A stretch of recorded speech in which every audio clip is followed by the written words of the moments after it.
You ready? Yeah.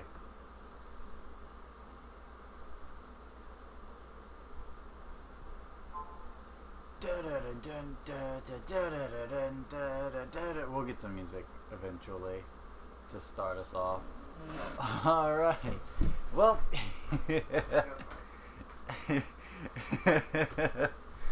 hello everybody. You know me. Okay, no you don't, but you know who I am. I'm Issa J, and sitting alongside me is The Small Wrestling Alliance champion, Liam Landry. Unfortunately, Yes. I lost last week.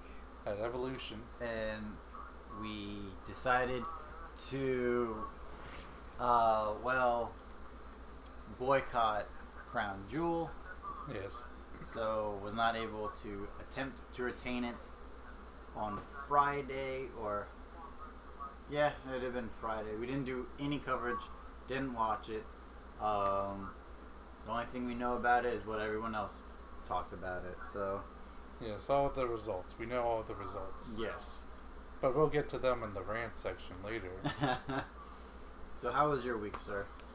It was pretty good, especially not having to watch Crown Jewel, Mm-hmm. Wasn't too much work-wise. Watched a lot of wrestling this weekend. Tempted to try to go again and use the CW app. I think I said it before. But the CW app on the phone is complete garbage when it comes to casting stuff. So it's kind of too impossible to use. Yeah, my week has just been busy.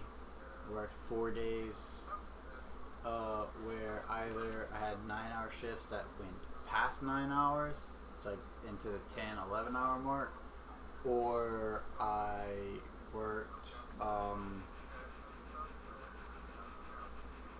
6, 7 hour shifts that went past, so it went to 8, 9 hours. So it's been a really busy week for me.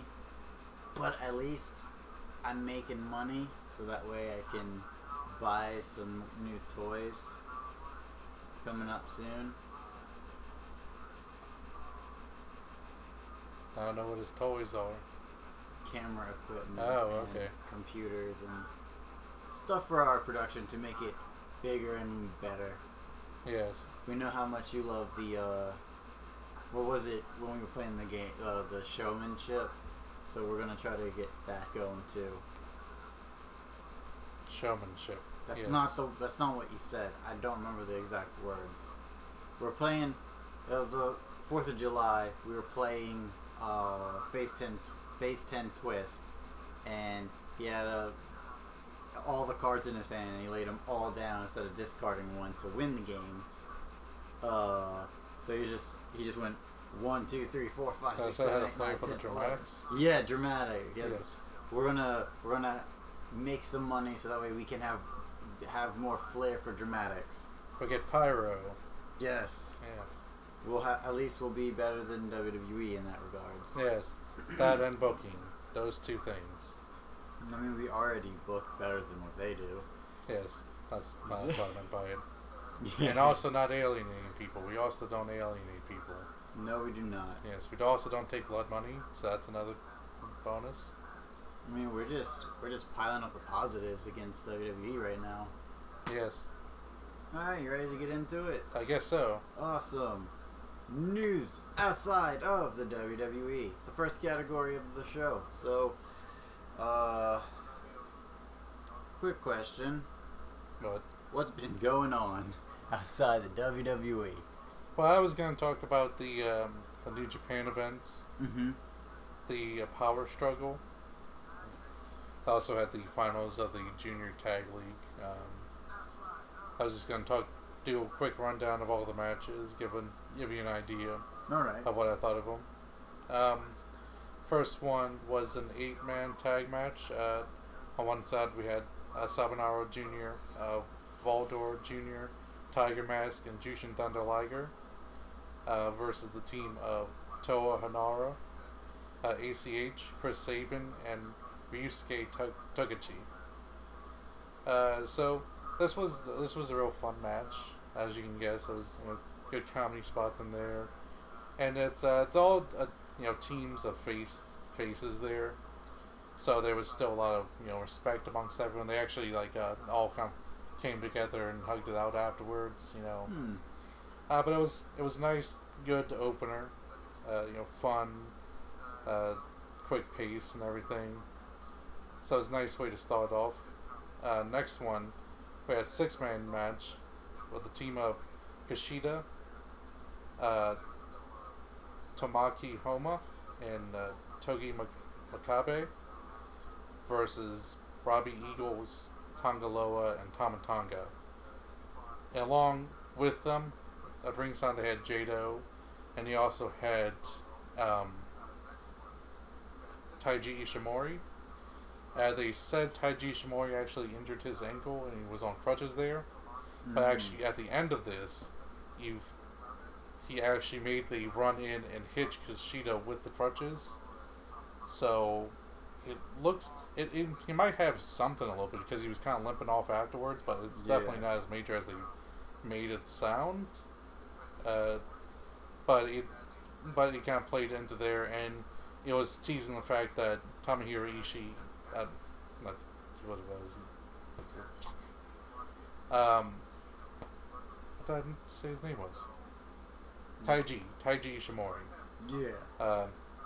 T.I., that's what I was confused. Okay. Taiji Ishimori, basically at the end was beating up Kushida and calling him out for the never open weight, the junior heavyweight championship. So it looks like they're gonna have a match coming up for the junior heavyweight championship. Should be really good. Both of those guys should be awesome. Next we had a tag team match. Trent Beretta and Kazuchika Okada versus Bad Luck Fale and Jay White. And this was a real interesting one because when it started off, Okada just went and attacked Jay White. I should also say Gato was at ringside, as you would suspect. So he was attacking Jay White, also attacked Gato. And the match itself only really had Bad Luck Fale and Beretta in there.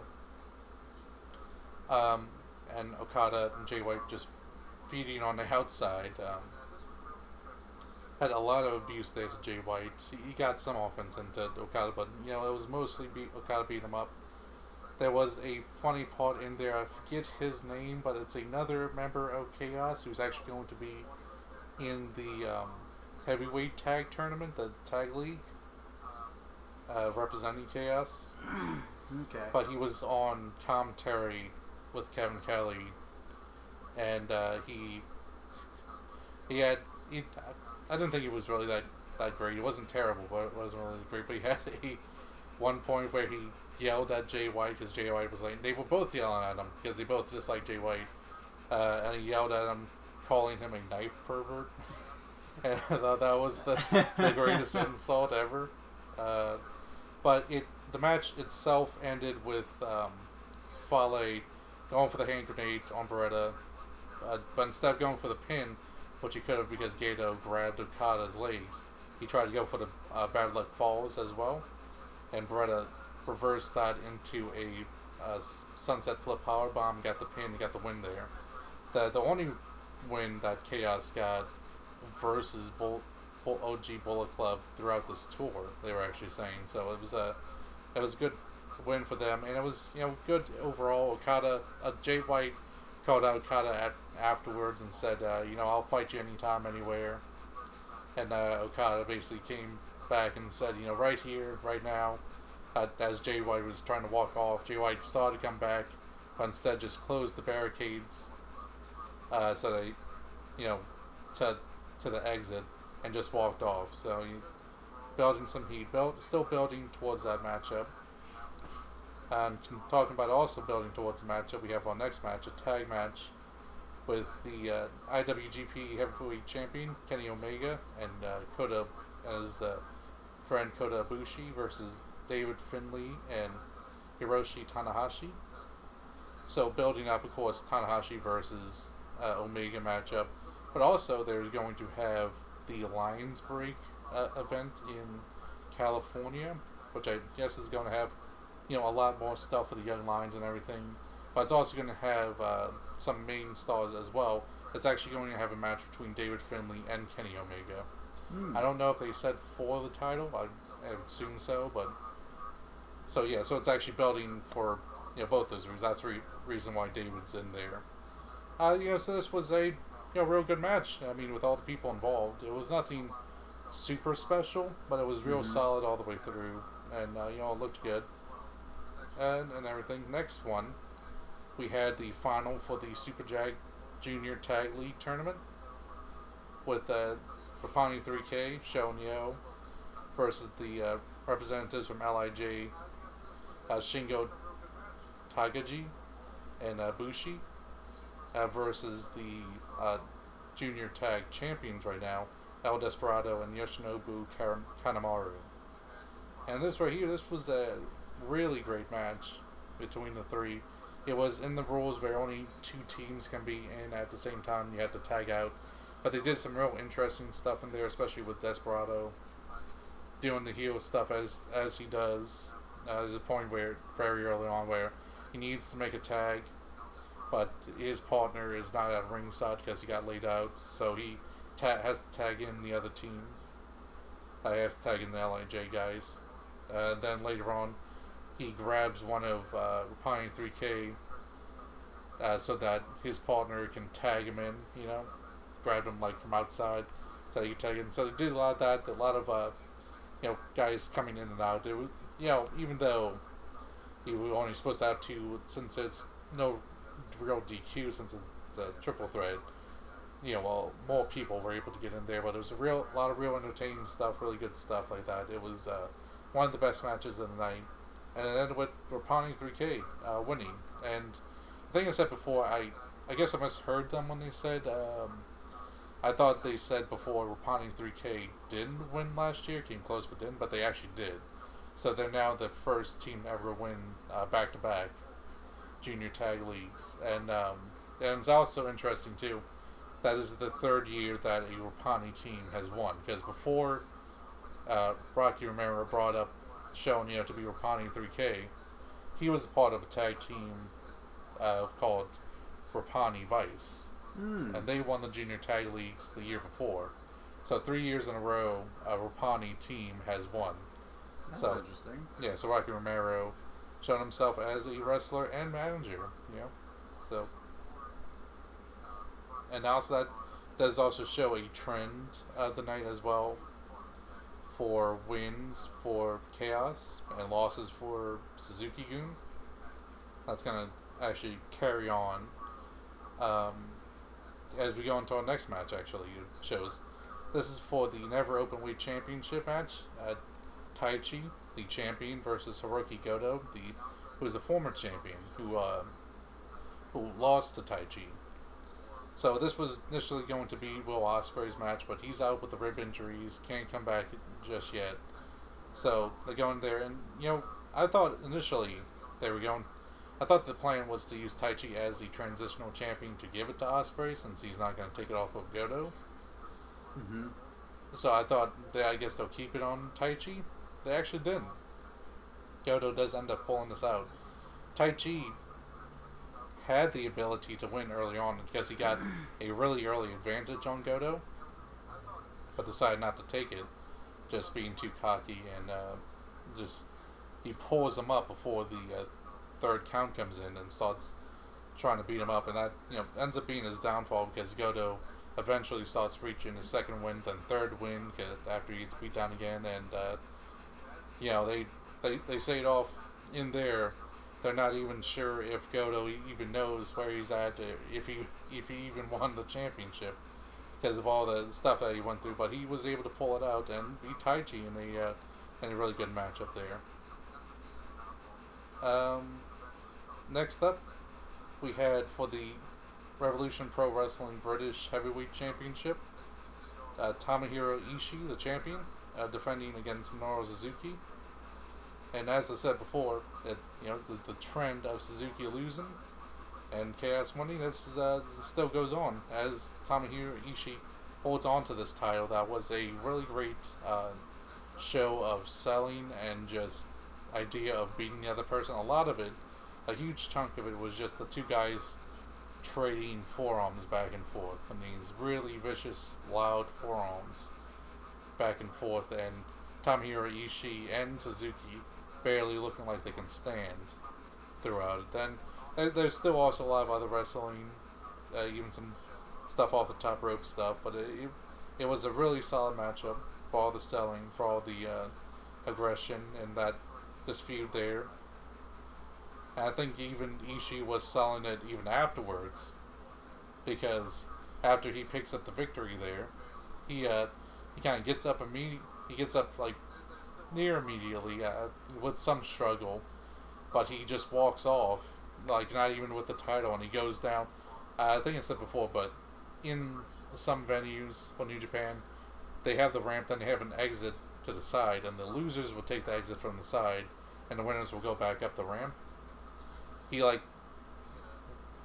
got up, didn't take the championship, and like walked out the loser's side. So I was thinking, even like what they said before with Goto, I think it's even more true here. It's like, I don't even know if he knows he won. It's like, I think he's just that delirious. And Suzuki was even selling it. That's cool psychology right there. And Suzuki even selling it afterwards. He could barely stand, just holds on to the barricades, but doesn't want any young lions to help him to the back, because that's part of their job. But he's attacking them because he's just too prideful. So really good stuff there. Then we had a match, not for a title, but it was actually, it says here, it was actually a 60-minute limit match. So that's kind of a rare exception. But it didn't actually come to that. It was Naito versus Zack Sabre Jr. Once again, as I said earlier, continuing Suzuki's loss. Suzuki Gun's losses. Zack Sabre Jr. doesn't pick up the victory. He picked up victories earlier in the year against Naito, and that was kind of the story they were telling at the G1 and the J Cup in Japan. So they were kind of playing off that, and it was a really great match. I think, if anyone wants to, I think everyone should try to see Zack Sabre Jr.'s matches. Have you seen Zack Sabre Jr. in a match before? Yeah, a few. I watched a lot of the Cruiserweight Classic, and I've seen him when it was WCPW at the time. Yeah, but a real interesting style, and it always plays off well, and it plays off well here. It's really a solid matchup there that Naito does end up pulling out and getting the victory. And finally, one more LIJ match. We have the IWGP Intercontinental Championship match. Chris Jericho, the champion, versus the challenger, Evil. Of course, this setup happened earlier with when Naito got attacked. It was Evil who came down and saved him. Pushed off Chris Jericho. Mm-hmm. So that's the reason why Chris Jericho kind of kept a grudge and attacked Evil. And I point that out because even I kind of forget that it was Evil who helped Naito, but I mean that's kind of like just the grudge that Chris Jericho can hold on to, apparently. But I mean it plays into his character, so that Chris Jericho attacked Evil during before his Zack Sabre Jr. match, and I actually set up the Naito Zack Sabre Jr. match here. But yeah, this was pretty good. It was a lot of brutal stuff with chair spot, and I think it was like a power bomb. No, it was a STO. Evil did an STO to Chris Jericho through the table, so he kind of went through the table as well. It was a pretty entertaining match. I would say overall, I think the Super Junior tag team match was the best. Then probably followed by Naito versus Zack Sabre Jr. Mm-hmm. Then a lot of the other ones, but it was all really great matches. I would suggest the whole thing altogether. Yeah. Mm-hmm. So, do you think Evil versus Chris Jericho is going to be a good match for the title when it gets around to it finally? What? Do you think Evil versus Chris Jericho, when they finally get to that match for the title, do you think it's going to be a good one? I mean, this was the match. Oh, they had that? Yeah, that was the main event. Oh, crud. Yeah, Chris Jericho versus Evil. because Evil got attacked by Chris Jericho the last major event, and so Chris Jericho versus Evil came right off his cruise and went right to fighting Evil. For some reason, my brain just shut off, and I missed He was very tired. Give him a break. Who won? That was Chris Jericho. Okay. Still retaining. It's probably he'll probably end up losing it to Naito at Wrestle Kingdom, I guess. Oh.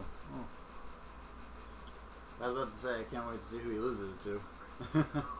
I would think so, because Naito did come out and help Evil at the end of this match.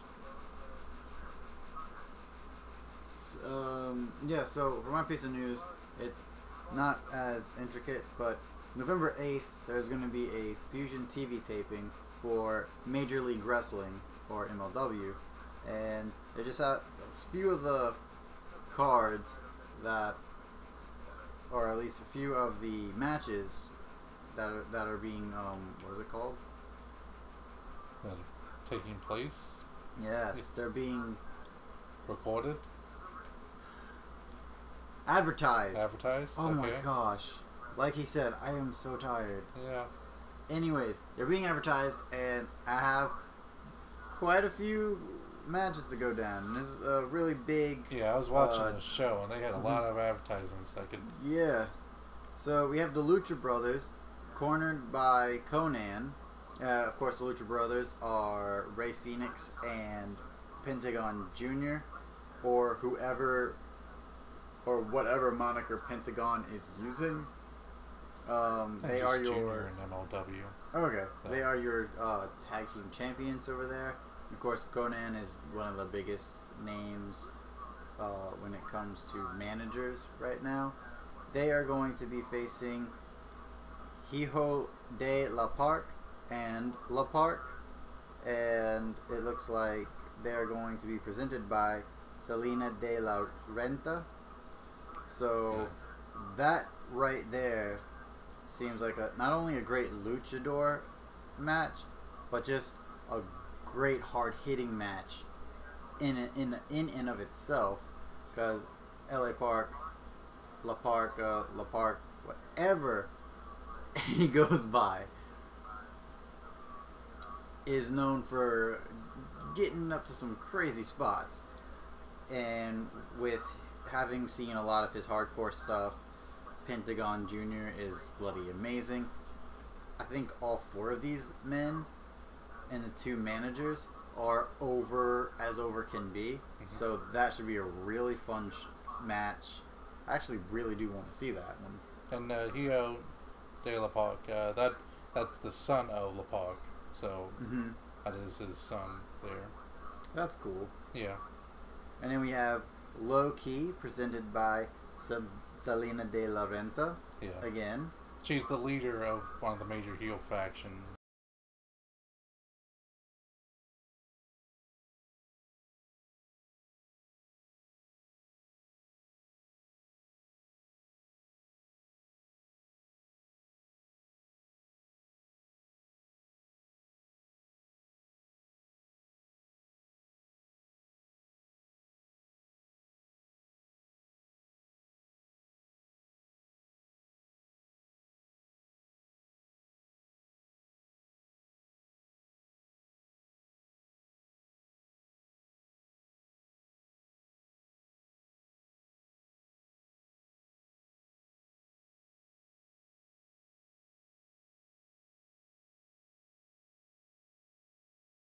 When that went off. But also going back, I would say that when it comes to La Park, he doesn't act like a heel. So that's why I don't say that he's a heel yet. He still comes down, strumming his chair like a guitar, because that's his little thing. And even he did a promo where he called out the Lucha Bros. He was still pretty respectful in that whole thing. Yeah, and then like I said before, I don't know if the volume cut out before this, but Conan is usually a heel, but he's doing really good in his tweener role since Lucha Underground started. Yeah. Yeah, and then Low Key. Yeah. Lucha Bros and all. Mm-hmm. Exactly. And Lucha Bros in LAX, that'd be cool. Make it a proper staple. Give them all the belts. Loki versus Shane Strickland.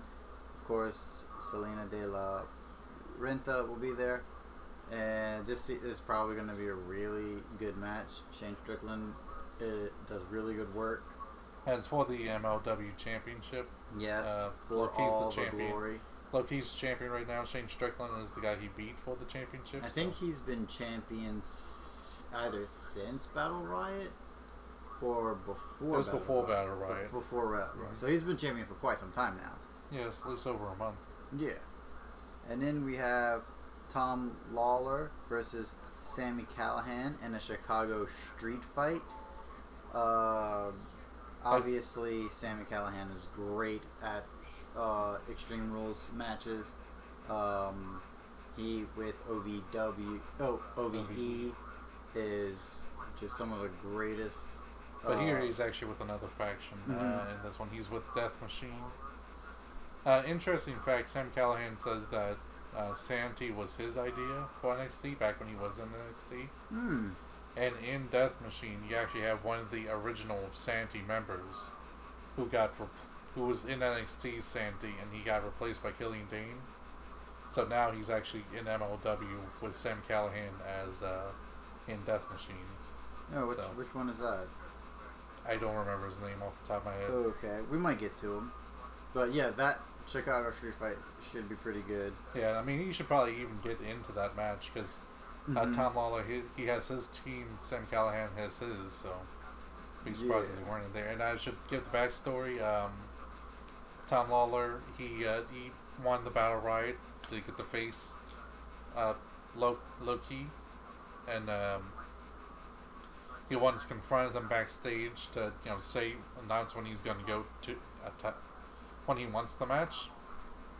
But before that, Sam Callahan got attacked by him, and it turned out Sam Callahan was hired by Lorenta to attack him to protect her client. So that's kind of the build up to that feud. And then we have the band Rush. No, I'm just kidding. He's a really massive dude, Rush, versus another Sammy, but spelled differently. Sammy Guevara? Sammy Guevara. I don't know anything about these guys. I would say it's actually pronounced Roosh. This is actually going to be his debut for MLW. He's from CMLL, and he's actually the current leader of Los Ingobernables. Oh, LIJ. Yes, well, LI. Because that's right. It's Mexican. J is the Japan. Yeah, de Japan. Yes, but he's the current member. He's the current leader of LI. There we go. Okay, that's cool. And he's making his debut there. And it's Roosh. Yeah, that's how they've been pronouncing it, Roosh. That's cool. Yeah, and we have PCO versus Brody King in a no DQ match. Just like Roosh and Sammy Guevara. I don't know anything about these guys. Do you have anything? PCO is a crazy French Canadian guy. He's also up there with LA Park about just being crazy and ridiculous. Okay, no, it's still going. Okay. Crazy and ridiculous stuff. And Brody King, he's just a violent guy, so I mean, it's just going to be a real violent matchup. Okay. So. Should be pretty fun. And then we have Stokely Hathaway returning. I guess you started watching before he got injured or he left or something? The angle was he was kidnapped. Oh, okay. But he was gone before I got in, and all I saw was a like TMZ type thing. I guess they were working with TMZ, where they confronted him, and it's like, hey, I thought you were kidnapped, and it's like, well, they forgot to lock the door, so I just rolled out. It's like, okay, I guess that didn't go anywhere. He's back. And then in a normal match, we have Brian Pillman Jr. versus Tommy Dreamer. I saw Brian Pillman, and I was like, wait, what? What? Brian Pillman's still wrestling. And then I saw Junior afterwards, and I was like, oh yeah, okay. Interesting. But yeah, he's facing off against the face of hardcore. I mean, basically, I guess. Yeah. So, but it's just a normal match. It probably could be something different. They probably could add that stipulation later, but as of right now, that there's no stipulation. So, I know a little bit about Brian Pillman from the way people talked about him in reviews and stuff. Yeah. But, and then of course I know way more about Tommy Dreamer. And so Brian Pillman Jr. coming from very popular father and wrestling family, this should be a really good match. Yeah. Probably would be. Any thoughts on it? Not too much. Probably would just be better if it was a hardcore match, because I think it just plays more into Tommy Dreamer's strengths. Yeah. We'll definitely see. And then we have Ace Romero versus Marco Stunt. Is that the kid? Yeah, who took that? Yeah, this is tiny guy. Yes, Marco Stunt. Yeah, it's the guy, Mr. Fun Size. So I would say this is definitely not accurate. It's going to be much tinier. But I don't think they could have put accurate sizes on that, or he wouldn't show up. They would have to cut off somebody's face. That's funny. Yes. Oh boy. So it's probably going to be a big man, little man match. Mm-hmm. Unfortunately, I don't know a lot about them. I don't really know too much about it, other than that one match I saw with Marco, but... Yeah. And then we have Joey Ryan and Swoggle versus the Dirty Blondes. I don't know anything about the Dirty Blondes, so should be interesting to see what's up there. But Joey Ryan, he's basically Disco Inferno, if Disco Inferno was around now, and a porn gimmick. Yeah, he's a better wrestler, I would say, too. Yeah. But they don't actually have the name there. They're actually Team Size Matters. Oh my gosh. And then Swoggle, of course, people know him as Hornswoggle down in WWE. He was Finley's Leprechaun. And it should be a pretty funny match, I would say. So that should be entertaining. It looks like this is definitely the comedy match of the show. Yeah, it should be a nice break in all the action. And then, of course, if you watched All In or anything from Joey Ryan, you know he's very charismatic and he hits all the comedy beats that he needs to. Alright, then we have a flag match, because those are amazing. We have Puma King, and his mask is awesome. And I see the face paint to have more of a feline-esque look. Yes. He looks really cool. Mm-hmm. I want to see some more from him. Versus MJF with Arya Blake.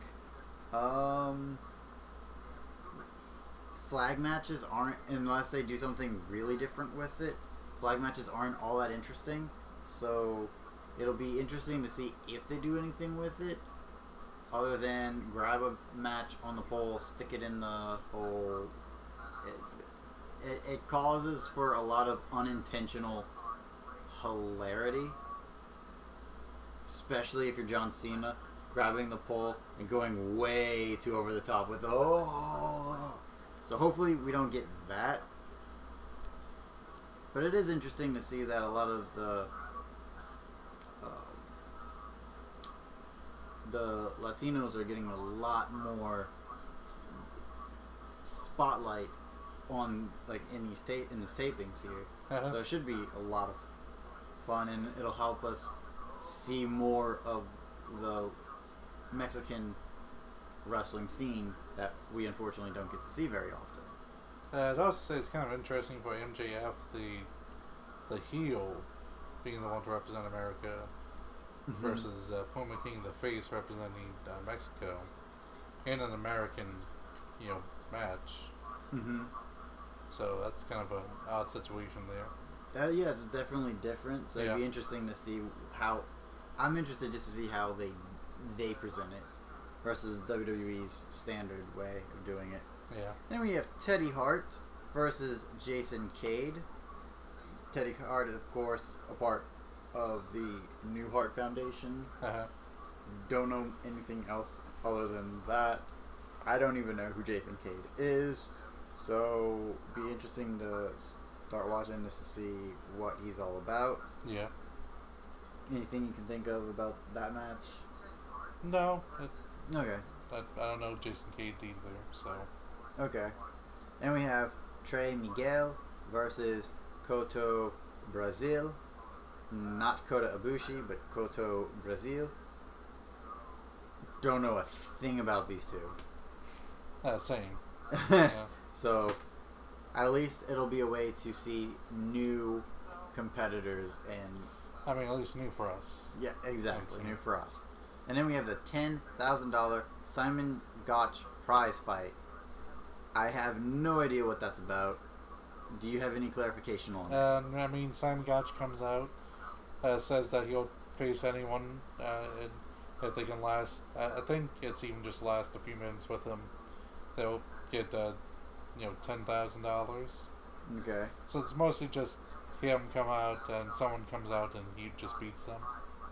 The last one I saw, Gangrel actually came out and he beat him up.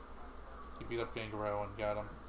Like was Simon Gotch, initially so with the Vaughn villains. Yeah, so they're billing Simon Gotch as like this big guy, or is he cheating a lot? No, they're billing him as a legit wrestler. Okay. So they're building off on. If you know the idea, he actually gets his name from traditional wrestling. There was traditional wrestler Gotch. I forget his first name, but his last name was Gotch. He was actually a huge guy with the catch wrestling style. A really great technical wrestler. Okay. In these things. That's why he's actually named himself that. He's actually with the Team Filthy, which is with Tom Lawler. Okay. So yeah. And normally he comes out with them, but yeah, that's kind of the thing, is that he's just a really great technical wrestler. That's cool to see. At least it's not one of those, because I feel like if this was a thing in WWE, it'd have been a joke. Yeah, I mean, it sometimes ends up being a joke. I mean, I think the first time he did, they just like brought out some guy who was like a white belt in Capoeira. Oh my gosh! So it's a whole thing where like him as a heel comes out and just beats up on someone, and everyone wants. I mean, eventually it's gonna come up with like a big debut who's gonna come out and beat him up for it. Yeah, I think it's that's an inevitable build for it. Yeah, so that should be interesting. Yeah. And then our final match. Not to say that that's gonna be in this taping. Yeah. It might, but it might not be. All we know is that this prize fight is happening, and it'd be interesting to see who takes the challenge. And then the final match that is billed right now is Myron Reed versus Ace Austin. Again, unfortunately, don't know anything about them, but Ace Austin has definitely a different look. Do you know anything about the two? No, not really. Okay, so yeah, and that's the advertised card for the Fusionland or Fightland Fusion TV tapings that's going to happen November 8th. So it would be really cool to see how that goes. Yeah, I don't know when it's going to be airing though, but it's if Battle Riot is anything to take into consideration of when something is filmed or something airs for MLW, probably a month or two after. Kind of like what... I think it's probably like a month after. A month? Yeah. So probably it's around the same time or the same initial time frame as NXT. NXT tapes, and then a month later everything finally gets shown. So it's probably how they do it. And at least it gives your guys a lot of time to rest up and heal up. And, or be able to do things elsewhere. Okay, so I guess that was news outside WWE. Now we go right into the news inside WWE. Yes. I'm just gonna start off with one thing. We do have a new champion. For those who did not see Crown Jewel, our new Universal Champion is Brock Lesnar. Once again. Well, it's a shame they stripped it off of Vacant. I think Vacant would make more appearances than Brock Lesnar did. I think he did. Yeah. He was on Raw 2 weeks in a row. Well, that's way more than Brock has ever done in the past year. That's like $20 million to get Brock to do that. So basically, what I'm feeling or what I'm seeing is that Brock Lesnar fighting whoever the crap he fights. He's now, because Roman Reigns is out, he's gonna have the title walking into the MMA fight. Yeah, Cormier. Yeah, Cormier. He actually called him out. Cormier just had a match last night, and he called out Brock Lesnar saying, I want you to bring that Universal title with you so that when I beat you, I can be a WWE champion too. Don't think that's how that works. I don't think it's how it works either. But he did call it out. So I guess it proves the WWE's point of putting it on him. Because it was a featured thing on Twitter. So oh boy. That's headlines for him. Well, yeah, so that happened. I will. Hey, wouldn't it be an awkward situation if like Cormier wins, and like the lawyers come in? It's like, oh no, we do actually have to make him the new champion. What? Yeah, he's the new champion now. That's how the rules go. It's like, oh. And we're just gonna be like, we're never gonna see this title ever again. Well, we weren't gonna see it with Brock Lesnar anyways. Like, True. Good point. True. It's actually like 6 months after the match they find out that's what happened. Because like Brock Lesnar, you gotta come defend. It's like, oh, I lost it at the UFC once. That was 6 months ago. Why didn't we know about it? Well, no one ever asked him to make an appearance no one told since. me. Yeah, that. I didn't think I had to. I thought you watched the fight. No, we didn't watch the fight, Brock. It's real, damn it.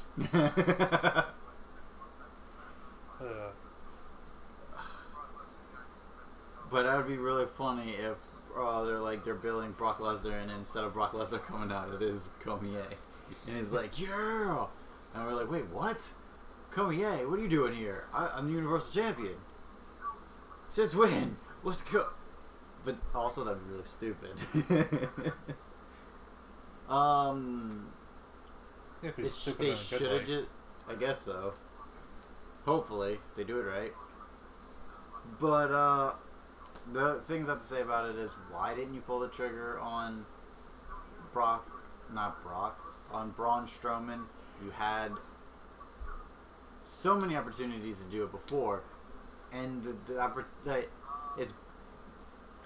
we wish all the health and speedy recovery to Roman Reigns, but all the times you didn't pull the trigger on Braun Strowman, and this happening, it was like fate telling you, hey, put it on the Braun Strowman. Put it on the Braun Strowman. It should be on Braun Strowman. And you still screw it up. How? Do you have an answer for that? Because I sure as heck don't. I really don't know. I couldn't explain it, to tell you the truth. It's like, no, we want it on Braun Strowman. We've been wanting it on Braun Strowman for a year and a half now. Since Braun versus Brock initially. Yeah. And now, like, it's right there. Here, it's like it's being handed to them with like floral decorations and all this prestige, and you still find a way to screw it up. But Vince does not want that to happen. It's not happening. Or if Brock doesn't want it to happen, it's not happening. I don't know. What else do you have to say about the new champion? Well, they treated that potential push for Braun like a Saudi journalist. Saudi American journalist. Yeah. Ooh! So you gotta keep making jokes to make sure that WWE doesn't live it down. Oh my word! Yes. Ooh, that was that was worse than a low blow. You went for the kill there. Always go for the kill. Anyways, that's what Saudi government told us. Yeah. All right. What is your piece of news, sir? My piece of news is going to be they finally announced the match for War Games, for the actual War Games itself. It will be the Undisputed Era. Bobby Fish is now officially back from injury. Yes. So it's going to be all four of them versus the War Raiders, Ricochet, and Pete Dunne. Basically, how it went down is that on the Speed Era, Adam Cole and Bobby Fish were going to have a match against War Raiders. While they were doing their promo in the back that they always do, they're in front of a curtains. The War Raiders went and grabbed Adam Cole and pulled him through the curtains. Then he jumped the rest of Undisputed Era. It became a big fight, spilled into the outside, and they have like a test set for you doing classes, learning how to do filming and stuff like that. They have just like a little corner that's meant to look like a bunch of shops and all. They have like a bunch of tables on the outside. They went out there. A sound stage. Yeah, basically like a test sound stage for class purposes. Mm-hmm.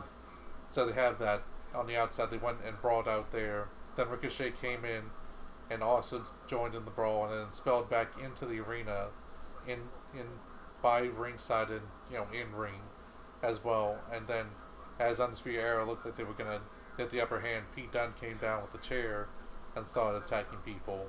And then William Regal came out and said, if y'all gonna have this match, you're gonna have it at War Games. So, Undisputed Era versus the team of War Raiders, Ricochet, and Pete Dunne.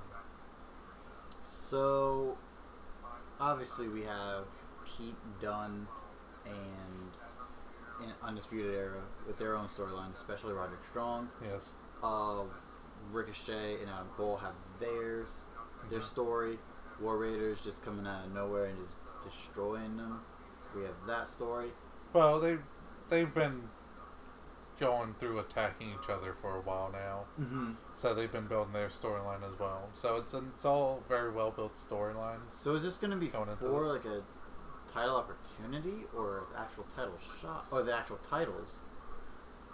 Because this is completely different than the last year's War Games, which is cool, which is great because we need to always spice it up every time. I mean, this is more of a traditional War Games.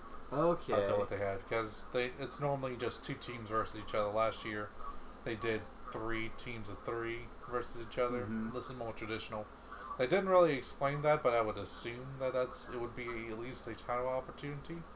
Mm-hmm. I don't think it can be for the titles themselves because one of 3 titles. Yeah. Being, in the show. That one of them is a singles title. Yep. So, 2 of them are singles. 4 titles. My bad. Well, no, 3. No, this tag team is technically still 1, even though there's 2 belts. Yeah, so two of them are singles titles, so it wouldn't really make sense.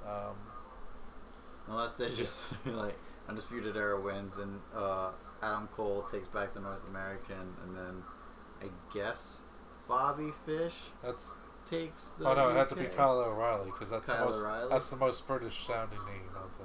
Very true. O'Reilly. Very true. Yes. And then Roderick Strong Bobby and then Fish Undisputed Era have all the belts. It'll happen one day. Dang it. Why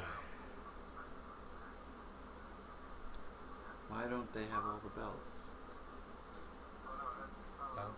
Well, they would still need the Anyways, NXT championship as well. who would?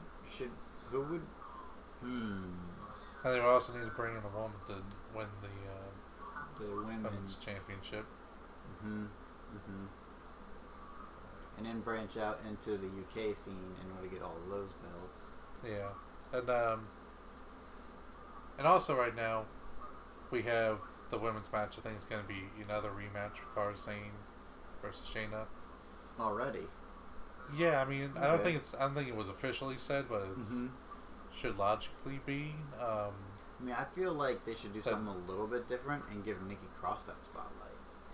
Not for the championship. Yeah, I know you feel that way.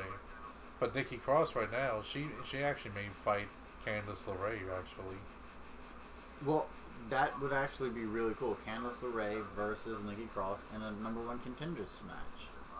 Well, Nikki Cross in these past 2 weeks, for a while now she's been saying she knows, as in saying she knows who attacked Aleister Black, but mostly she was just saying, I know, not actually telling anyone. Then when Aleister Black did come back, he went sat in the middle of the ring, and Nikki Cross was there, and he basically called her over, and she crawled over, because Nikki Cross, and she just whispered into his ears, and he actually had this really great acting there to show how incredibly angry he was. That was last week, I think it was, or the week before. Yeah, the week before. Yeah, the week before. Then it went into this week.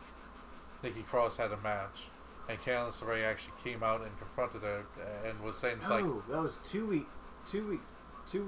Wednesdays ago. That's what because, it said. Oh, it was either last Wednesday or the Wednesday before. Okay, yeah, Wednesday before, and then 3 Wednesdays ago. Because last Wednesday would be not the Wednesday from this past week, but the week before. Yeah, that was. I'm saying the Wednesday before that one. Yeah, there we go. So 3 Wednesdays ago was when Aleister found out who it was, but the audience didn't. And then last Wednesday is when everyone did, when it turned out to be Johnny Gargano. Yes. Yes. That's also another match. There's also a match for the champion. Oh, I'll finish. Nikki Cross had a match against Mercedes Martinez, and then Candice LeRae came out and confronted her just about that idea of, getting into other people's businesses and stuff. And as she was walking out, Aleister Black actually came out and confronted Candice LeRae, asking her where Johnny was before going. So they could have a match between Nikki Cross and Candice LeRae in there. There's also an NXT Championship match between Tommaso Ciampa, the champion, versus Velveteen Dream. But Lars Sullivan says he wants to be in that spot, so he may try to attack Velveteen Dream. It might end up being a triple threat after all things are said and done. But we all know who's going to be presented as the face, even though all 3 are technically the heels in this match. And it's clearly Tommaso Ciampa. He got his new theme song, so he's obviously now the new face. It's of course going to be the Dream himself, and the Dream is going to be over at War Games. So I'm just interested in seeing all of the packages that's going to go down for it. I think they're going to do a lot of good. I think Dream is going to do a lot of good stuff. They had a really good package for the Aleister Black, because I didn't see that week, but when he came out to ask William Regal, where is he, talking about Johnny Gargano, he went and he was Nikki Cross saw him beforehand, so she was running down the hall saying, he's coming, and then Aleister Black comes around and he's just beating up people in the back, just giving them black masses and everything, just random workers there. Nice. As making his way down to the ring to confront William Regal and says, where is he? And then Johnny Gargano comes up behind him, super kicks him, and says, I'm right here. And that's how it's revealed. That's a pretty cool reveal. Yeah, so it's already being built better than Survivor Series.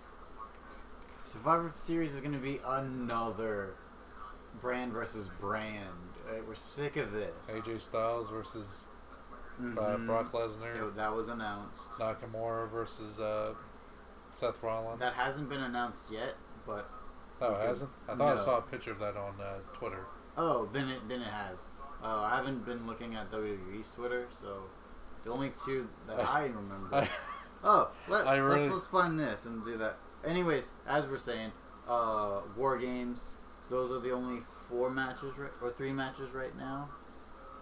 Aleister Black. War Games itself. Then, like I said, I don't think it's officially announced, but it's gonna be Kairi Sane versus Shayna again. Okay. Should be logical. Then it said maybe Candice LeRae versus Nikki Cross. And I mean, they only have like 5 matches, so. Yeah. It was a hilarious thing. I guess you didn't see it on their Twitter, but it was like after the Saudi Arabia event, it was like the WWE's Twitter is like, Shane McMahon just won the tournament for the best in the world.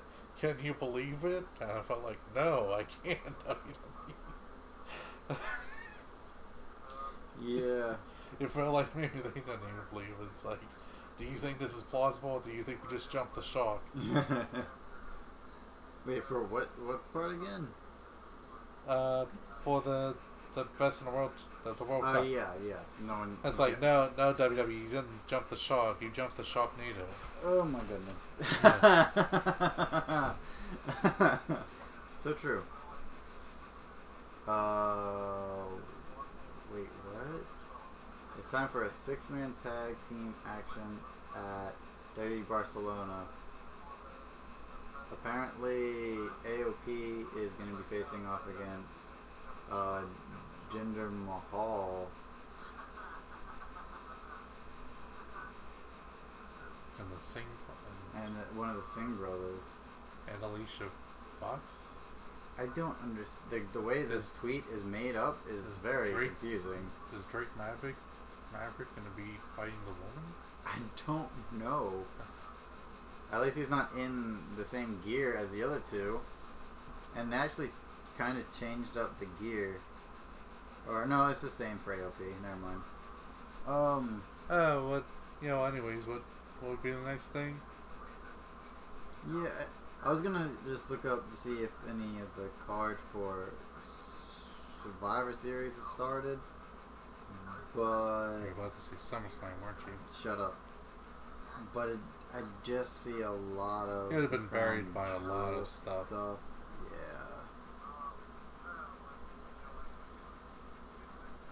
And you see, and then Becky versus Ronda.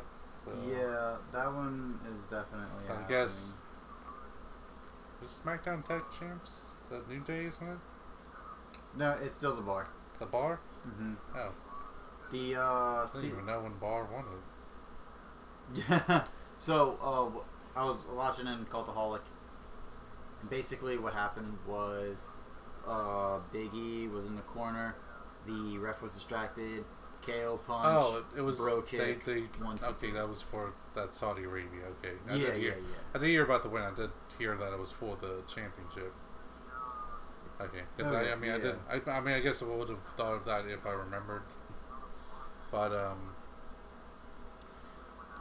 man, what if they? No, it wouldn't make sense. Anyways, I guess Bar versus what are they gonna do with Ambrose and Rollins as tag champs? I don't know. I honestly don't know. Well, anyways, so what's the next segment? Like best segment of the week? Yeah, the best segment of the week. I'll find that later. Anyways, the best segment of the week for me, and I did see Daniel Bryan versus AJ Styles, and it was good. It was really good, and it could have been my favorite, but it wasn't for me. And this is gonna shock probably all 50 of our subscribers. It was Riot Squad versus Natalya, Sasha, and Bayley. I thought, the fact that they did not use Natalya as much, the fact that Riot Squad got to shine as a tag team, and the fact that Bayley and Sasha were the two in the ring the majority of the time for the faces, and the fact that Sasha, even though Riot Squad should have won, Sasha was the one who ultimately got the pin, not Natalya or Bayley. I thought it was so much fun, so entertaining, and I really liked it. So it became the best segment for me, my favorite match, and I definitely say go check it out. especially if you like tag team matches, because Riot Squad just did a perfect job in that stipulation. My favorite part, which is why it became my favorite, was when Ruby Riot was about to lose. Heels come in, beat up the faces, grab Ruby, drag her all the way to the corner in order to Sarah Logan to tag herself in, because Ruby is too injured and could have lost the match. I love it when tag teams actually do that, especially the heels, because it makes more sense that way. Like, go in, knock them out, grab the person getting hurt, tag yourself in.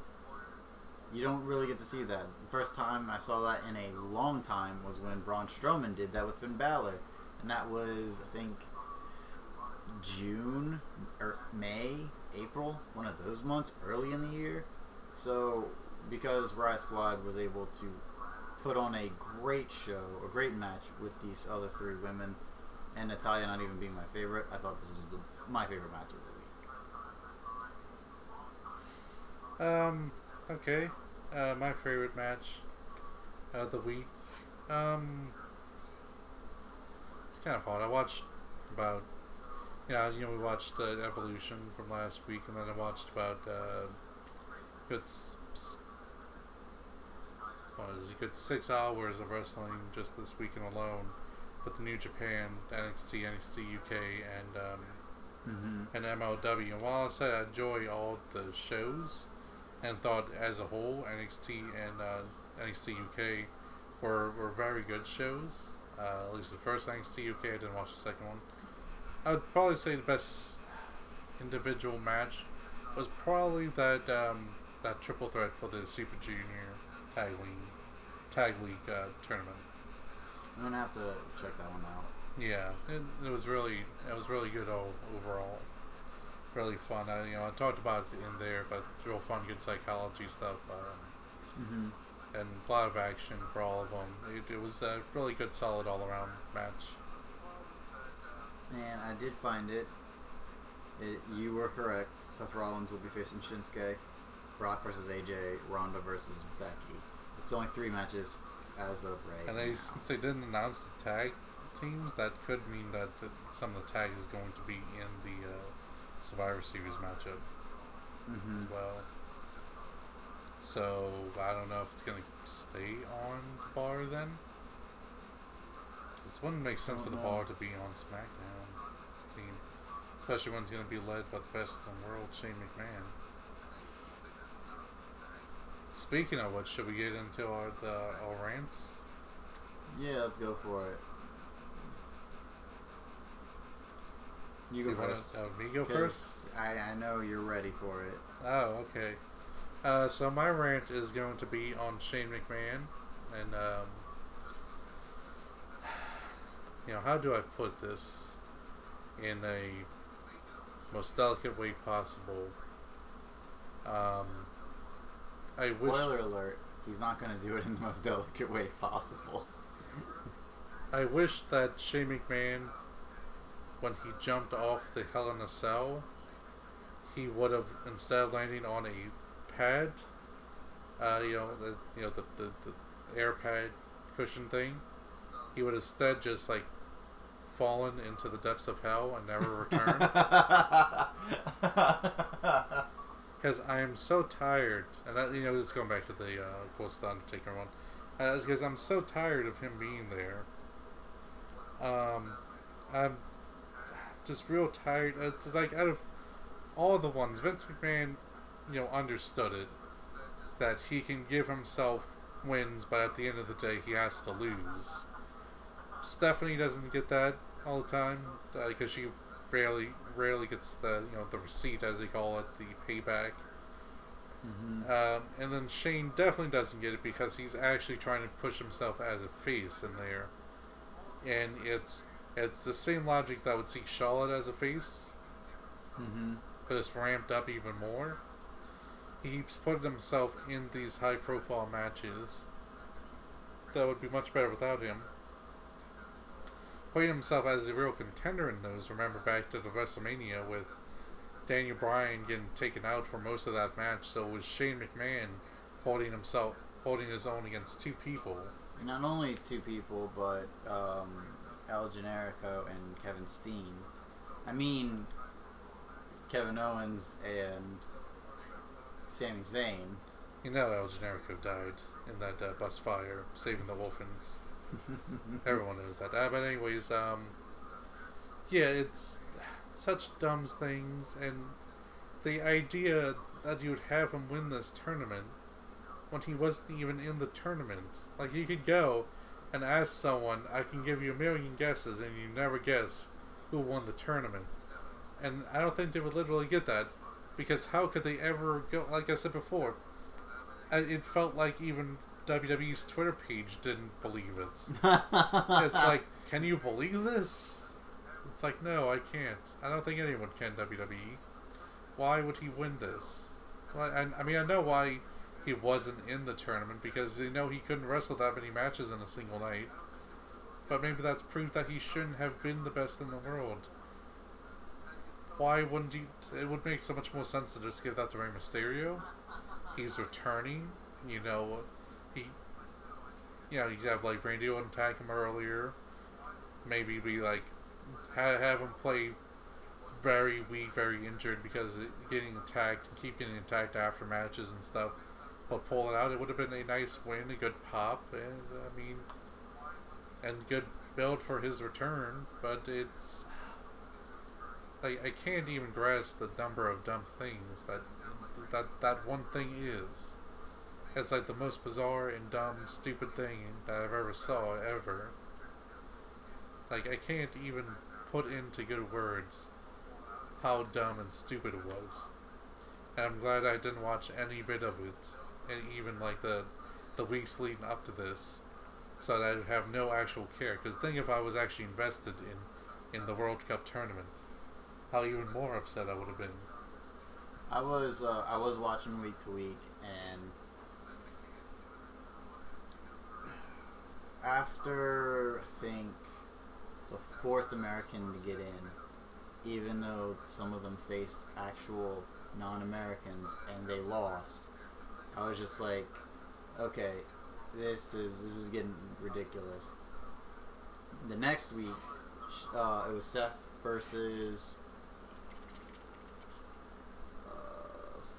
Drew McIntyre. I was like, okay, they're gonna put a Scot in. That makes the most sense. Seth Rollins goes over, and I'm just like, if this entire card is just a bunch of Americans, this is not a World Cup, and this is stupid. Turns out that's exactly what happened. The Japanese man lost, the Bulgarian lost,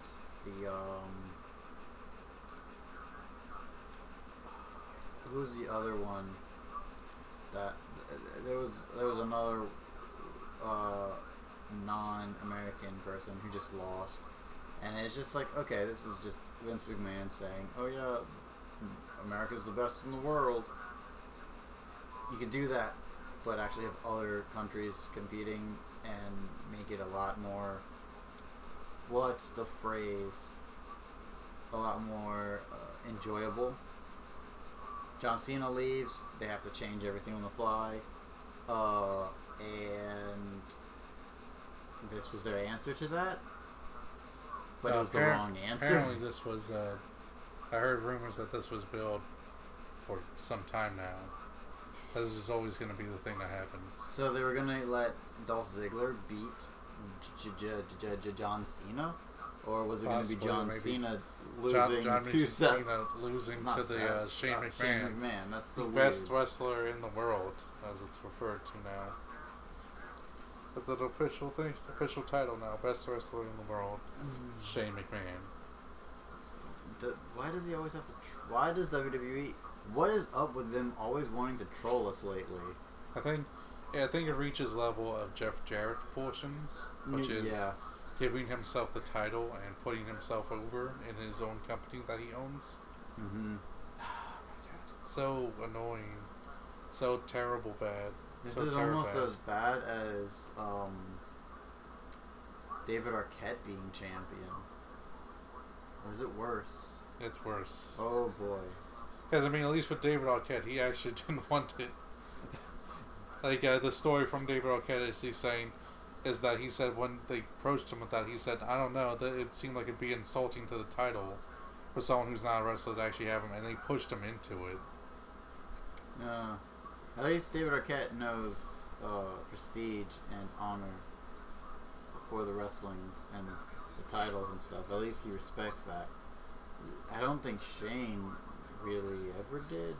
I mean, yeah, when he was in his youth doing all the crazy stuff with Kurt Angle and everyone else, yeah, it was fun. It was cool. And let's get this straight. It's you're Mr. old man now. It's Mr. I jump off of tall things. Mm-hmm. So a lot of people can jump off of tall things. That doesn't make you the best in the world. You may be the best in the world at jumping off a tall thing because you're still doing it, but... I mean, have you ever heard anyone going back and it's like, oh man, when I think of great matches, I go back to this Shane McMahon match. It's like, I know people go back to those moments, but I don't think anyone ever... Definitely not the match itself. Yeah, no one ever goes back and talks about a great match from Shane McMahon. My favorite Shane McMahon match also had Vince McMahon and the Big Show in it versus DX, because of just how brutal it was and just how intense it was. I'm pretty sure DX went over in that match. I'm pretty sure they shoved Vince McMahon's face into Big Show's they did. They did. It was not a pretty sight. There was a part where Shane McMahon gets the chair crushed on him, and you see blood just popping out of his mouth. Like it was brutal, but it was an intense match, and it was Hell in a Cell. But let's not say too many nice things about Shane McMahon. Okay. This should be the beat down Shane McMahon portion. But this is where I was going. Even that match had its flaws, and it wasn't. And DX was carrying it with Big Show, without a doubt. So yeah, he has no business being called the best wrestler in the world. Shouldn't even just be a wrestler. Has the worst punches in all wrestling. The stupid little dance punches is so stupid. And I wanted to punch someone through the internet when I was reading someone. Number one, they had one person who was saying like they liked the idea and thought that Shane McMahon deserved it. I wanted to punch that person. Then there was another person that dared say that Shane McMahon was the most legitimate guy they had on the roster. And it's like, how stupid are you? He was in a tournament well, he wasn't even in the tournament. There was a tournament that had an Olympic gold medalist. Mm-hmm. That is the dumbest thing I ever heard. And a proper MMA fighter who has an impressive win-loss ratio, Bobby Lashley. Yes. And Bobby Lashley. And then you even just look at all the other... I think, wasn't Bobby an Olympian too? For wrestling? Or at least he was collegiate. He was... I mean, he definitely had the collegiate level, yeah. Yeah. I think the only Olympians they ever had in wrestling were Kurt Angle. And now Ronda.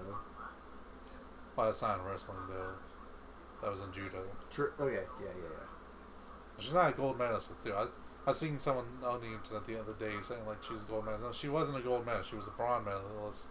That's still great, but she wasn't gold. So don't overhype it. Yeah. I know that for a fact because I watched the first U.S. woman to ever win the Olympic gold medal in judo match live. Something like early morning. It was in England, but yeah, it was the finals, and I was watching it. Okay. So I know the woman who won the first gold medal for the U.S. in judo. It wasn't Ronda. But you know what? It's just I'm tired of Shane McMahon. Mm-hmm. Just want him to go away. Yep. I don't even know what he's doing. Is he even the commissioner anymore? I don't think so. Then he's okay. He's back in because I know he stepped down for a point. Well, did he when he was like feeding with like? He stepped down, but he didn't actually because he went right back in like the next week. I'm so tired of Shane McMahon. Alright, I'm going to take some ranting off your shoulders so that way you don't get yourself too depressed. Screw Shane McMahon. Yeah, tag me in. Alright, my rant is about Ronda Rousey. Yeah, she has the biggest star power, the biggest name draw. But the wrestling fans are completely behind Becky Lynch, not Ronda Rousey. You are about to get Ronda Rousey booed out of the building, WWE. Is she improving? Yes. But she still doesn't know what she's doing. And I know the guys from Cultaholic, Russell Talk, Wrestling with Regret, Steven Larson, all those guys, Going in Raw, all these guys have high praises and like, oh my gosh, she's improving so much, and da da da da da da da. But is she really though? You don't really see her on a week-to-week basis actually wrestling because she's still so green, and they practice on the house shows time and time again to make it give the illusion of she knows what she's doing. So is she really improving? If she's not at Becky level, she's not at Charlotte level, she's not at Sasha and Bayley level, she's not even at Natalya level. I don't like Natalya, and I think she's one of the weakest, but she's far superior than Ronda. So it's really annoying how much people are getting behind Ronda in being a wrestler because of how WWE is pushing her and utilizing her in the wrong ways, in the worst ways. It's just so frustrating, and it's gonna hurt and break my heart when Becky Lynch loses to Ronda Rousey, the woman who a woman who went through hell in a last woman standing match is gonna lose to a woman who can take a bump correctly to save her bloody life. It's stupid. And I'm gonna now go into the second part of my rant. Why aren't you pushing Becky Lynch through the moon?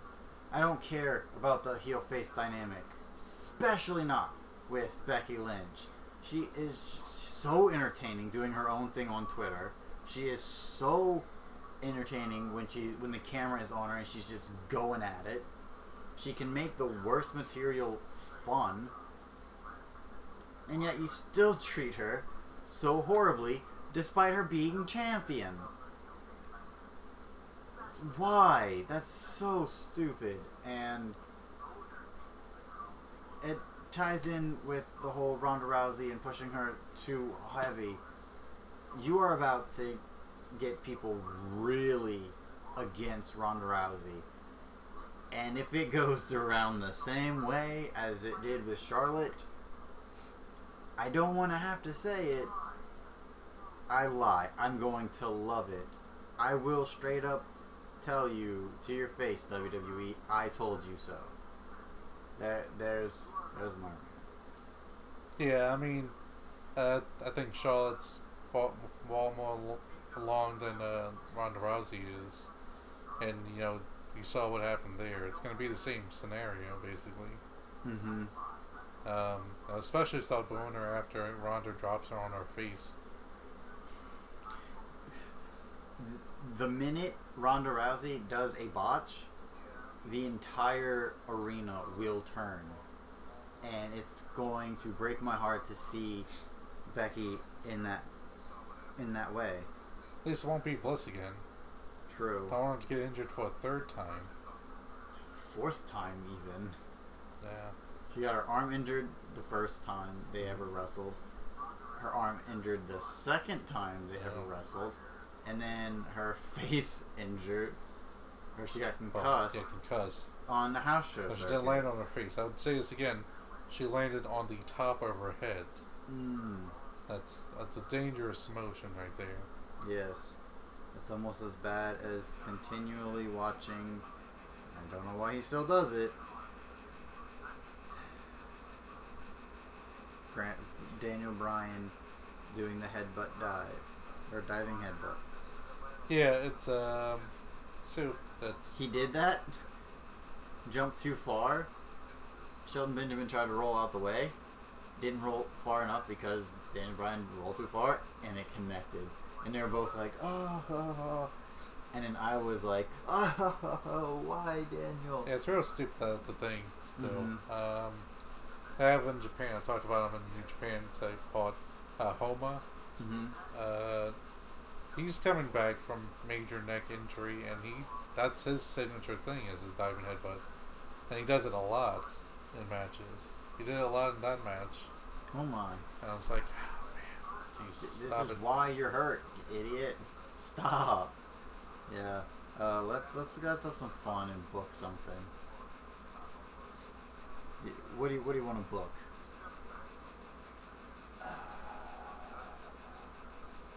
Oh, you booked in the book Survivor Series since it's right around the corner, and it's not being booked right now. Yeah. I mean, I know we did that already. Did we? We booked Survivor Series matches. So let's switch it around because I like what you're saying. Let's actually, from the storylines that we've been seeing now, let's actually book proper title defenses on this show and not the stupid Raw versus SmackDown crud we don't care about. Alright, let's go. Okay, we should start somewhere. Let's start, because of how amazing Evolution actually was and how it turned out, we're going to start with the best women's champion, SmackDown's champion, Becky Lynch. Okay, so Becky Lynch. And it cannot be Charlotte. Yeah, I don't want to do Charlotte again. So not Charlotte. I feel like they don't have a lot of other women that could really be in that whole thing. Well, I feel like because it is since you're probably gonna see it, then we put it against Sonya Deville. I actually wasn't. Oh, okay.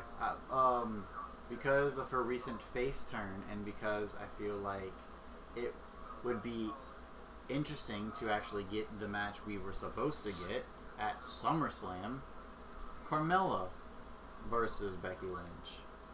Okay. With the roles revert. How cool would it have been if it was Carmella versus Becky Lynch by themselves and they did a double turn there instead of the ridiculous way they did it? That would have been interesting. So, face Carmella versus Becky Lynch. What do you think?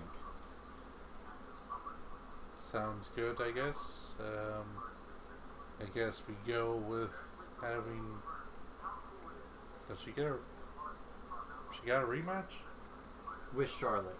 Charlotte. The Tuesday immediately after. Okay. So I mean, I guess Carmella, she needs to start getting some wins in places. Mm-hmm. I don't know. Probably be simple. Just put a tournament in there, and I'll have Asuka in the tournament, but she'll lose because she eliminates Billie Kay, and then she's in the match with Peyton Royce, and Billie Kay comes out, interferes. That would definitely set up a 2-on-1 handicap match. Or how about this? Billie Kay interferes, and then allows Peyton Royce to win that one. But Naomi saves Asuka from getting beat up, so that sets up another tag match between the two teams.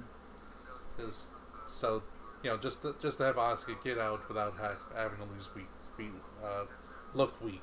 Yeah. Because you have interference and everything. Never really having Asuka and Naomi go over by Asuka winning. But anyways, in that tournament, that's the only caveat I want to put. We'll just have Carmella winning. Mm-hmm. And Charlotte will get put in there late. This is how they're gonna get it. This is how I'm gonna do it. Because in the fight, Peyton Royce no longer compete. So going into the semifinal, well, the quarterfinals, is Charlotte being put in there late. So she wins that one a lot easier because she's fresher and goes into finals with Carmella. But before that could go in, Becky Lynch comes out and attacks her, weakening her for Carmella. But Carmella doesn't want to necessarily take the pin because she's face now. But Charlotte still says let's fight because we're putting Charlotte as it's kind of in between right now. But still wants to fight, wants the chance, and of course Becky Lynch is in there because she's upset. She'll have a feud saying later on, it's like I attacked Charlotte because once again she was getting special treatment. She was allowed to come in there late, really pull a Shane McMahon there, not having to fight the early matches in the tournament, because I have it be a pretty big tournament, so she would skip like 2 or 3 matches going in there, and so you kind of give a little more justifications. Like Charlotte's not necessarily the heel because she didn't ask for it; she was just kind of given that spot, and she still has essence where she has the fight spirit, wants to keep going.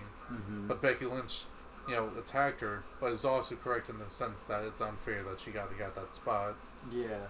So you pull a little more gray area in there, and then Carmella is kind of caught in the middle there, and she's upset at Becky Lynch because she wanted to beat Charlotte on her own and prove that she really does deserve the spot.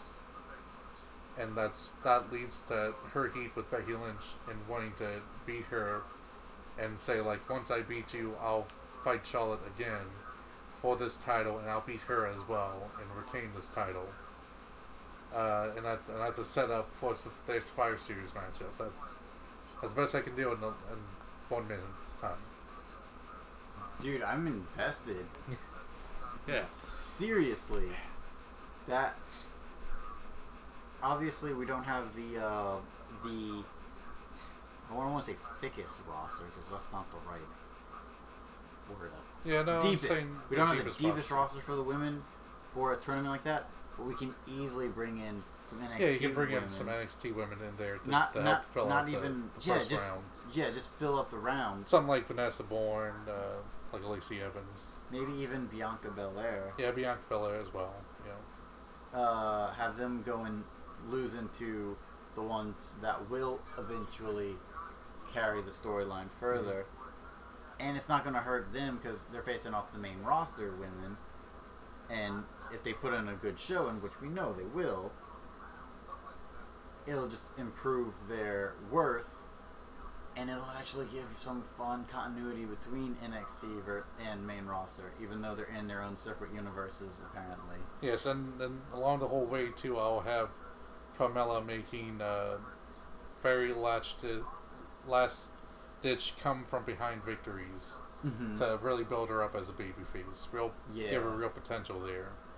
I kind of like what they did with Gargano, because Gargano went with, like when he first was facing Andrade, he went from, that's going to be the guy who takes the pin in that fatal 4-way, so none of the guys looks bad, to a guy who can seriously looks like he could beat Andrade for the title. So it would be kind of like that. It would be a way to make Carmella actually look good and give her chances to face off, come from behind, like get her like injury early on from being like attacked. Like maybe like a Vanessa Bourne or Lacey Evans, she attacks her like after the match. So she's kind of working with an injury, like a knee injury, the whole way through the tournament. And if it was me too, I would. You couldn't really do it one night, though, could you? Yeah, maybe you could do it in 2 weeks at least. 2 weeks. Yeah, but like you'd give her enough time that people will build and start supporting Carmella, because you're giving her all the odds to go up against, but she keeps coming over and conquering them to get into that spot. And then giving her the second week of giving her that rest period, allowing her to be still working the knee, but also Yeah, because that's going to be a point of contention through the entire thing. Is after the first knee injury, every single person will go after that knee and try to work it down. So next week she's still going to be coming in with a limp. Mm-hmm. And then when it finally gets to the finals, she's working with the limp, but she still's like, no, I wanted to face her, even though Carmella's not 100%, and Charlotte could have been. Yeah, Charlotte would have been a lot fresher, but she wanted to face her, even though. And when Becky Lynch beats her up, she attacks the arm, which doesn't allow Charlotte to really lock in the figure 8. And that's going to be the real deciding factor of Carmella getting the victory there, because she can't lock in the figure 8. She can't even really get into her old finisher as well because of the arm injury. So that's the way Carmella even feels a little more upset by it. And you would have Becky Lynch going up to her and saying, it's like, no, it wasn't fair. You had knee injury. She didn't have anything. She was fresh, and that could be the point. And she's like, I don't care. This was about me beating her. Because I could have had a knee injury any time, any week, any pay-per-view. But I still want to be able to prove that I could beat her, I could be like, that's that would be a great way to have Becky Lynch go, oh, really? And go for that knee again before the pay-per-view. Yes. And it's like, prove it. It's like, we are already doing way better psychology. Why aren't we on the writing staff for those women? I don't know. We're treating them way better than WWE is, that's for sure. Yeah. Alright, so Universal Championship. Who is Brock Lesnar facing? Daniel Cormier, whatever his name is. That's Cormier. That's who he's facing for the Universal title.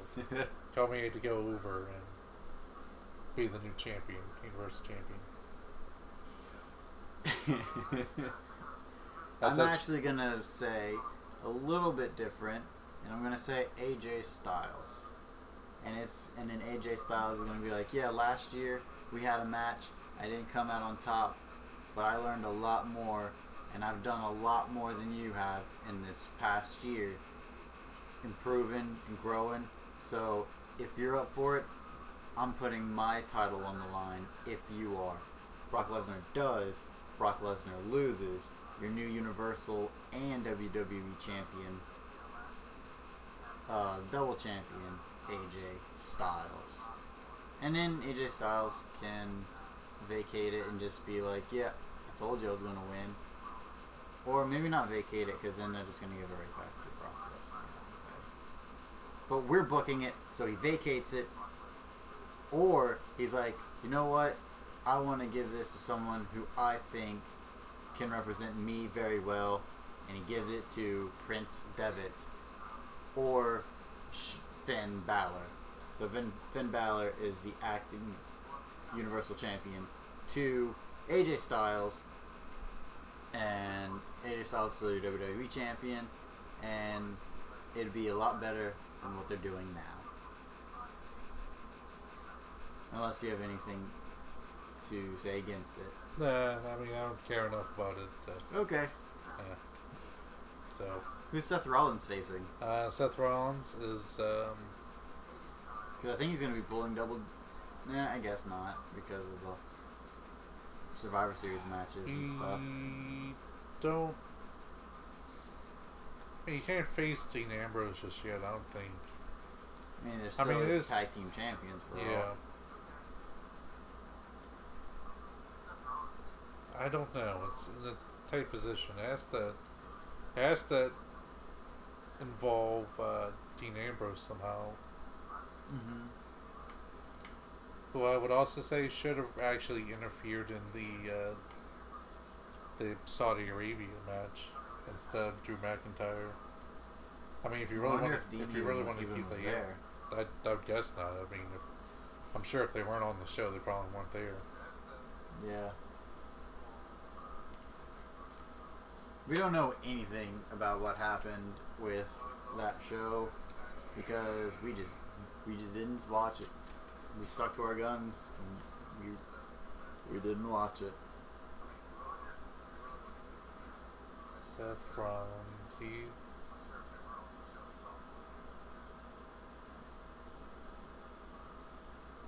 I don't know. I mean, I guess you would We have don't him wanna keep say- coming out, try to getting answers from Dean Ambrose. But at the same time, we have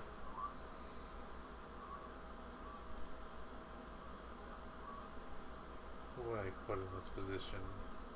We don't want Dolph Ziggler again. No, not again. Or Drew McIntyre, I guess. Right, because I mean, I don't want someone to really get overshadowed here too much, but Okay, someone who could eat a pin, get a little bit overshadowed by Dean and Seth. Heel. Let's put Jinder Mahal in it. yeah, I was kind of thinking gender, and I don't think Jinder gets the pin. I think he just gets the loss by DQ because of Dean Ambrose interference. And that would be interesting if Jinder got the win because Dean Ambrose interference. Dean Ambrose helps Seth and then just walks off, and it's just like, what is going on now? It'll add a new layer to it, and it's not just the same old. I turned on you, but yeah, gives it a new flavor. I can see it maybe starting off with Seth Rollins just really upset backstage, and Jinder comes in with his Tranquilo thing, and he's just trying to get him to calm down, and Seth Rollins just like punches him in the face, saying he doesn't care, so that tired of his stuff and everything, and that leads Jinder Mahal to go back to snapping and attacking Seth Rollins. Mm-hmm. So, but that, of course, the whole major point would just be Dean Ambrose continued interference and continued. Yeah, you gotta keep him wait. I'd feel the best way is to try to build it to WrestleMania. I think the most interaction they should probably get, if you can do it right, would be at Royal Rumble, but I don't even know how you're going to stretch it out that much, to be honest with you. Yeah. It's possible. Yeah, but it's real with difficult. Their writers, with the way that they have to be out there every week, it'd be very difficult. It's not like NXT, where maybe you only see them once every 3 weeks or something and have to just write something for there. But this could be a way for them to do it by having Jinder Mahal be the interference. He's the one that's going to get in the way. Seth Rollins is about to corner Dean Ambrose to get him to talk to him about it. And like Dean Ambrose is about to say why he turned on him, and then boom, Jinder Mahal comes from behind and attacks him with the Singh brothers, allowing Dean Ambrose to escape. And Seth Rollins, still never really getting the ability to confront it, and he just goes like, I'll put you, I'll face you, with it, and eventually, like I said, I guess have Dean Ambrose interfere some way, some form, maybe by attacking Jinder Mahal just to give, what you would end up finding is just to give Seth Rollins the loss, so that on the record books it's a loss, but you won't necessarily find out about it now. So yeah. Because I think having them save it will just make the fans just go like, well, what's going on? Yeah. But that is a great justification later on down the line when we find out. It brings in more storytelling and psychology. You can say like, I wanted to hurt you by taking away what you care most about, which is your wins and your records and that's why you betrayed us. To get victories, and that's why you joined us again, is to get victories. That's what you care about, is winning. So that's why I wanted to stop you from doing it. I wanted to stop you from winning.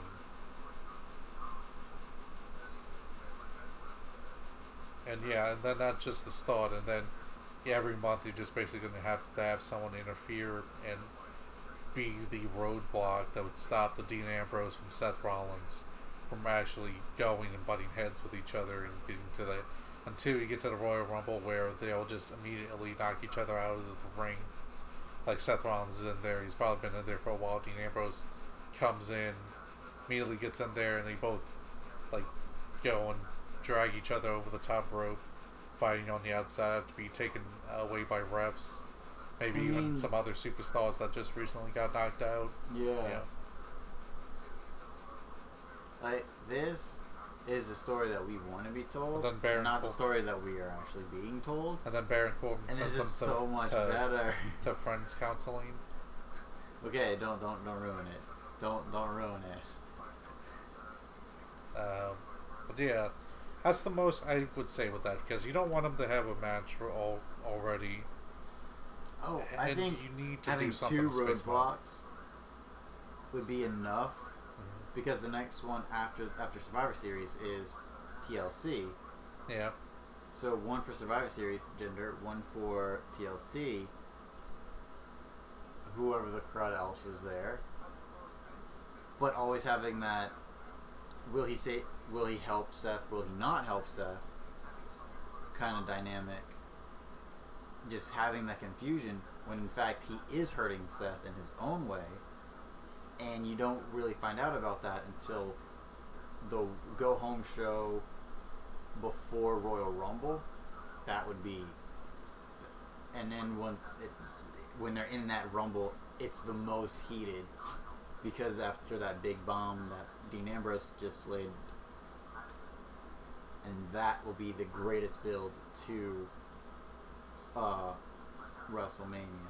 Yeah, it would be great if they had Kevin Owens with Sami Zayn in time for TLC, because they would really work well in that, and it'd be a ladder match all the way through. Seth Rollins and whoever his opponent is for that time can't really stand, can't make up the ladder, but you know who's going up the ladder is Dean Ambrose coming. Seth Rollins and his opponent are on either side of the ladder. Dean Ambrose is at the top, pulls down the title, holds it over Seth Rollins, then drops it on the other side to the other guy. Still playing back and forth of, you know, which side is he on? Who's he helping, really? Or even if he just, instead of dropping it to the other guy, dropping it straight down the middle. To where it's just like, what? Wait, who's he trying to help? What's going on? And then it just has that final moment of just him on the ladder, Seth just looking at him, and the other guy is just so confused as to what's going on. And that'd be a pretty cool visual too. Yeah, and I don't know, it's going to be difficult for them to space it out all the way to WrestleMania, but yeah, like we said, it is incredibly possible, but I don't think they have the writers to do it, or the desire to do it. I mean, who else are we going to go in there? I guess the last one, since we added, Ronda Rousey drops Nia Jax on her head. Cripples her. And then she slowly makes the comeback. You see her like go through physical therapy. There's like promo segments with that. And, like, all throughout the same show. No. It's that's even before Survivor Series. They just have a match because you know they have a random match, and it's not even going to Survivor Series. It's going all the way to WrestleMania. Oh my god! They're slowly building this return, and like she makes this passionate speech at Survivor Series because he's like, the match is gonna happen. Is it gonna happen? Who knows? Let's find out. And then Nia Jax comes out in a wheelchair and it's like, I'm paralyzed. I won't be able to make it back. And then you see the slow recovery, and then Ronda Rousey, like she's told beforehand, she has a mystery opponent. And it's like, who is it? Nia Jax music hits at WrestleMania, and she comes out to amazing applause. It's like, oh my God, she's walking again. And then she gets dropped on her head again. It gets stretchered out. There we go. Okay, so to be serious. Be serious. Ronda. It's Ronda versus Nia Jax. We definitely know that because of that Evolution win. True. So I don't even know if Nia is a heel or a face right now. They're slowly bringing her back to a heel. Okay. Right, she won at Evolution. She was a complete face about it. Then immediately next night on Raw, Ember Moon was like, "Hey, I think we should have a match because we're friends, and it'll be a fun competition between friends." And Nia started slowly turning and started being more of a jerk. Okay. So I guess it's just Nia being a big bully and saying stuff that's obviously not true. Like if Alexa Bliss didn't interfere in that match, she would have totally won, even though she was on the ropes there. And you know, just a lot of boasting. And I mean, it's just simple builds. I don't see where you can make this anything real extra special. Just give Nia Jax good lines to go heel with. Like I said, just constantly saying things that aren't true. Make her the delusional bit. The delusional heel. Delusional. Yeah, it's kind of like what they actually do with Undisputed Era. You know, they're always going around. It's like when they attacked Ricochet by jumping him from behind, and then Adam Cole says, "You think I'm a coward? See, that proves I'm not a coward." or all the times that they've jumped other people, and then when War Raiders jumps them, they're like, "Who does that? Who jumps people from behind? That's a cowardly move." But I mean, just make Nia Jax the delusional heel in this. Be a bully. I feel like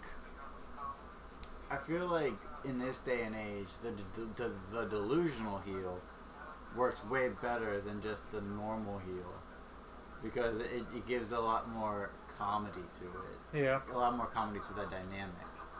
Yeah, I mean, it's also just a good concept where it's just like, people be like, well, that's not what happened, and people be upset about it and all, and you just, I don't know, have... So who goes over in your opinion? It's gonna be Ronda. Okay. Because we want Ember Moon to take it from her? I mean, sure. But, it's... You know what match I want at WrestleMania? Alexa Bliss versus Ronda. Yes. Alexa Bliss versus Ember Moon for the Raw Women's Champion. You're about to say Ronda Rousey. I was about to, and you saved me. Thank you. I said Alexa. Yeah. Alexa as champion, she wins at TLC because she's gonna be in a weird, crazy, undefeated ladder match. She's gonna be undefeated in ladder matches statistic for a while because I said so, and then it's gonna be Ember Moon versus Alexa Bliss at WrestleMania for the title. And even though I love her to pieces, I also love the other one to pieces. Ember Moon gets her just reward and becomes a new Raw champion. And then you have distraction from a now feuding. I mean, I feel that they're gonna have to have Shayna and the Horsewomen come up, and I feel like I don't know, at this point they gotta be feuding with each other. I mean, it's so weird that they separate them so much. They're like in completely different universes. It's like Ronda's at the front of that crowd, and the other Horsewomen were literally at the back. And use that as the fuel. And then apparently Becky Lynch did come in to that shot, because I saw a picture of, because after the whole thing went away, there was Becky and Ronda right there together. So Should've Nia used that probably opportunity. came back out too. Should have used that opportunity to just whack Ronda with the belt. Apparently that was supposed to happen, but they cut all that out. Apparently Ronda must have blocked it with her belt to make it look like they're just high-fiving with belts. Because apparently they didn't want... Let's high-five our belts. Let's high-five our belts to go, oh, you don't have one, oh. I mean, in theory, I do. But I still gotta finish those videos. Sorry. Anyways, though, yeah, I feel that the most things you can get out would be to get the other Horsewoman out there, get Shayna out there. That's the most storyline I can see. I don't see anything from the Nia Jax. Because of an injury, Nia Jax is about to win with the Horsewomen, like they do. Well, since the NXT versions of them anyway. they interfere in that one match. In that one match, like they do, they interfere. They interfere.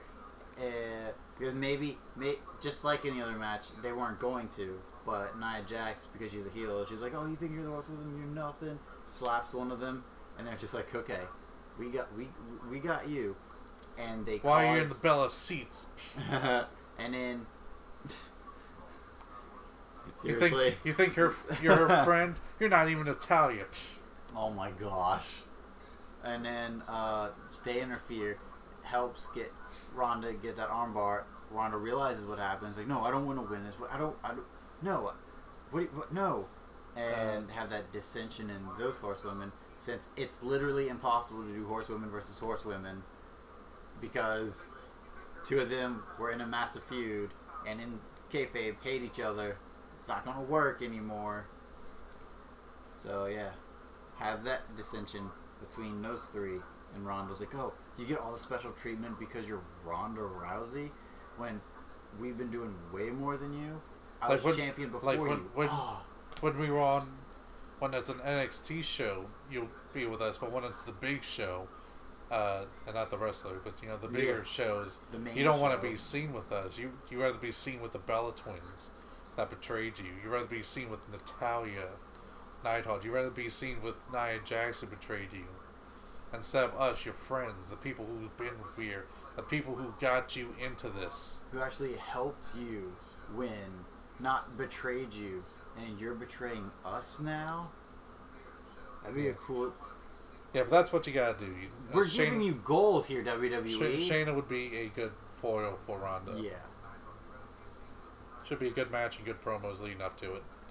And they could actually do a lot more stuff and not feel as scared. Like I said, I can't think of too much with Nia Jax right now. Mm-hmm. Just have her come out as delusional heel. Just get a lot of heat for it. Yeah. Have her attack Ember Moon, attack Natalya, attack people that the crowd likes that are faces. Just do anything you can get her to get some nice heel heat with her, and just keep it like that. Mm-hmm. That's just be her character. She's a delusional heel. That's just her thing from now on. Mm-hmm. Yeah, we already booked a better show. Let's get on to the what do you think, where we ask our fellow compatriot one question as to what they think about a wrestling-related topic. So, my question to you, sir, is what do you think of MLW as a whole since you started watching it? As a whole, it's been pretty good stuff. It's definitely a lot of fun action type things. It's a good alternative for the concepts of WWE and especially Attitude Era-esque type stuff. It kind of falls into that category. So I think for people who are missing that type of stuff, they can go for that. They should go for that instead. It's a big difference from the concept of, say, a New Japan, because I can understand how that's too much of a change for some people, but this is a lot more of what you would want if you have been a fan of WWE for a while. I can understand that going there. So it's fun, entertaining stuff. I don't think it's not necessarily stuff with a whole lot of depth to it. It can, depending on what it is. I've seen some real interesting things in there. I saw highlights from one match between Tom Lawler and Shane Strickland, where there was a point where Lawler got attacked by the outside by, I think it might have been Low Key, or at least some heel, got his arm injured, so he couldn't put in his rear naked chokehold, the sleeper hold. But what he did was bite down on the tape on his arm so that he could hold in the lock itself. Mm-hmm. So there is some stuff there and some good storylines, and they can have some depth. But a lot of it too is also a lot of more fun matches, quick-paced stuff. That's cool. Things, yeah. Okay, I guess my question to you is, man, what do you think about? Oh, okay. From what I heard, apparently we were correct with the sense that Vince McMahon did take a back seat to producing Evolution. I heard that too. Do you think this is just something because he maybe doesn't care about Evolution that much, or is focusing on other things, or do you think this is the start of him maybe just letting go of stuff, maybe use this as a test run or something? See, I'm really jaded when it comes to a lot of stuff about women and Vince McMahon. So I do unfortunately have that in the back of my mind. Oh yeah, of course he's not going to do anything for this. He didn't want to in the first place. You saw how he looked when they made the announcement. He looked so disinterested, so disingenuous. So I could definitely see him like, I don't really care. I'm just gonna make sure it goes off, but you produce it, you do it, you worry about it. Which is why the match quality was so high. Which is why the show was actually really, really good. Which is why it felt like a NXT takeover versus a main roster pay-per-view. And I feel like people saying that it felt like a house show is not doing it justice, because a lot of these women worked hard to give entertaining matches. And I was really upset with the Cultaholic guys who watched it live, who was watching that tag team match and was just so mad and upset about it, because they were way too drunk to really get into it, but two, they weren't immediately. You saw the way it was backlit and how even the first match felt, or the opening concert felt, wow, this is very much Triple H inspired stuff. Turns out, not only Triple H inspired, it was Triple H. He did all that. So yeah, I saw a lot of people apparently not get that. Mm-hmm. They were saying like it seemed like they were hiding the crowds, or I even saw it in Cultaholic's podcast. Mm-hmm. I think Sam Driver was saying he wasn't sure about that, but he actually liked it because it put focus on there.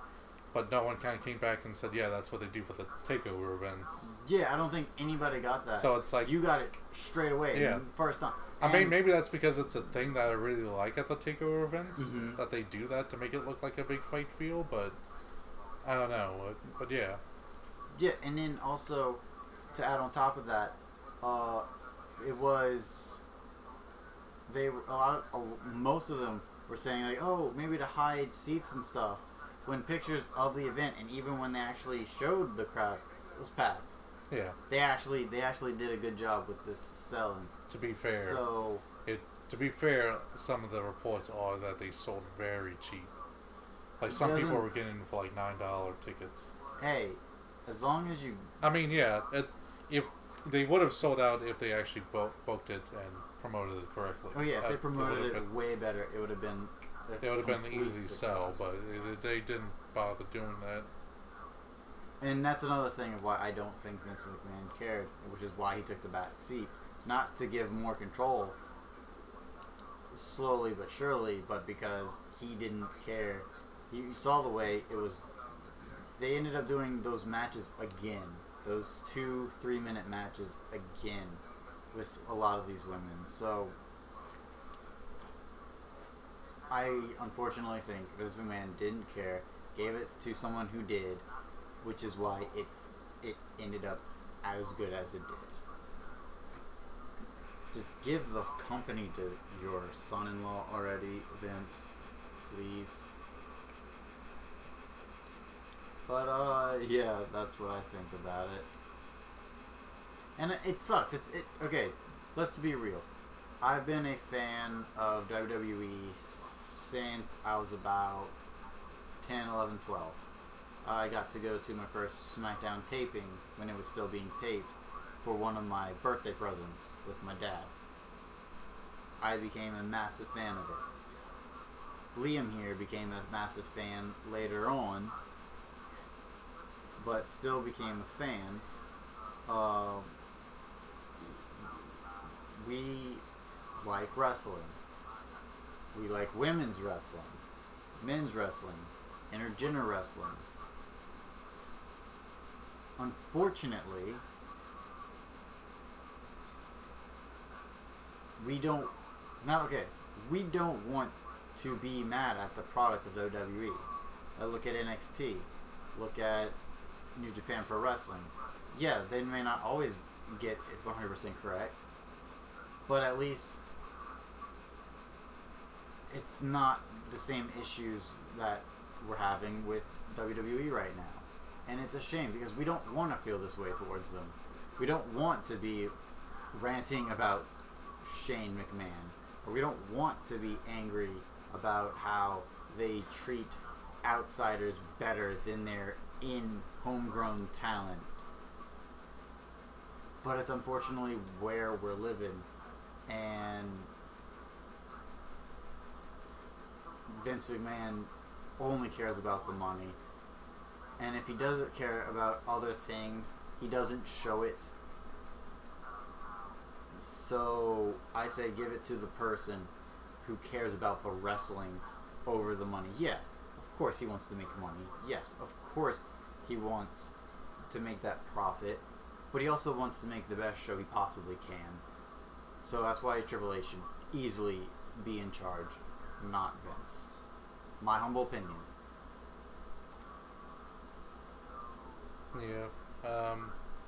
I also get annoyed too when it comes to the idea of saying we don't want to be negative about WWE stuff, is when people like I don't know who say defend WWE, but they point out like Smarks like saying stuff or be negative on the product or just being negative of other products versus. No, I mean like the stuff overall, just negative things, like maybe when like they take over events or something, like when the crowd tries to take over an event by just with their chants and stuff, and they say like annoying Smarks or just doing something. It's like anytime I see those complaints when it comes against wrestling fans and kind of like in the defense of WWE, or like saying negative or even saying like wrestling fans are just upset because the guy they wanted didn't win. I would say, why exactly is this only a problem in WWE?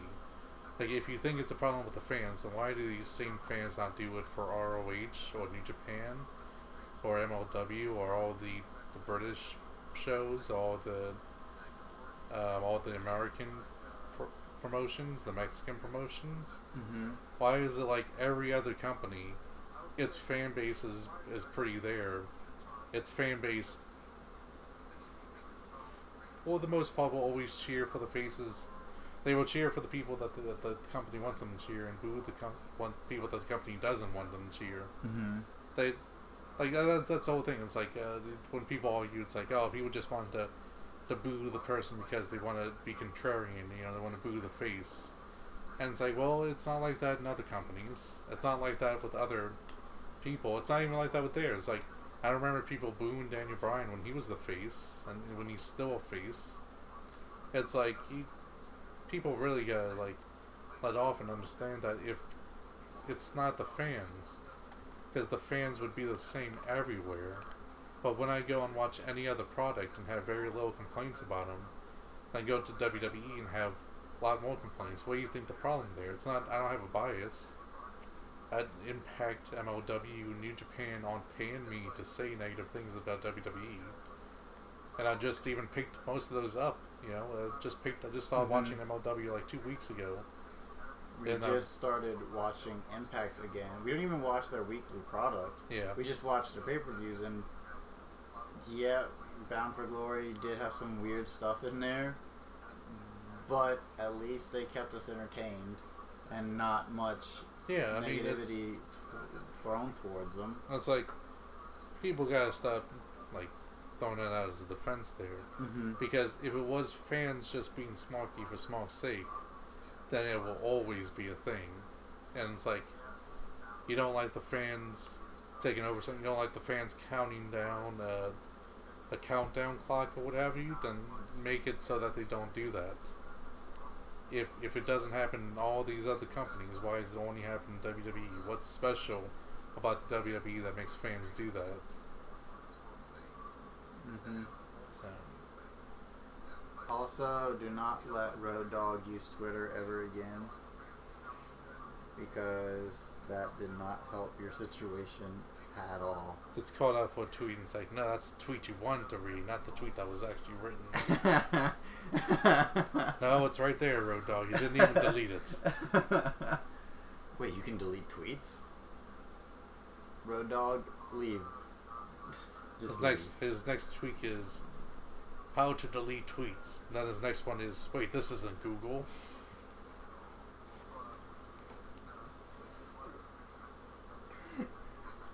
Oh my gosh. Okay. Let's go straight into our mailbag, answer a couple questions, and we'll get to everything else. Wanted to say hello to 12 Courtney. Why? Seriously, Courtney, why are there two Y's in your name? Anyways, thank you for joining. Why? And, so... okay, going off the question from last week. Okay. Talked about moves or sequences or things that you don't like. How about ones that you do like? That you always are hyped for? Oh, okay, so for me...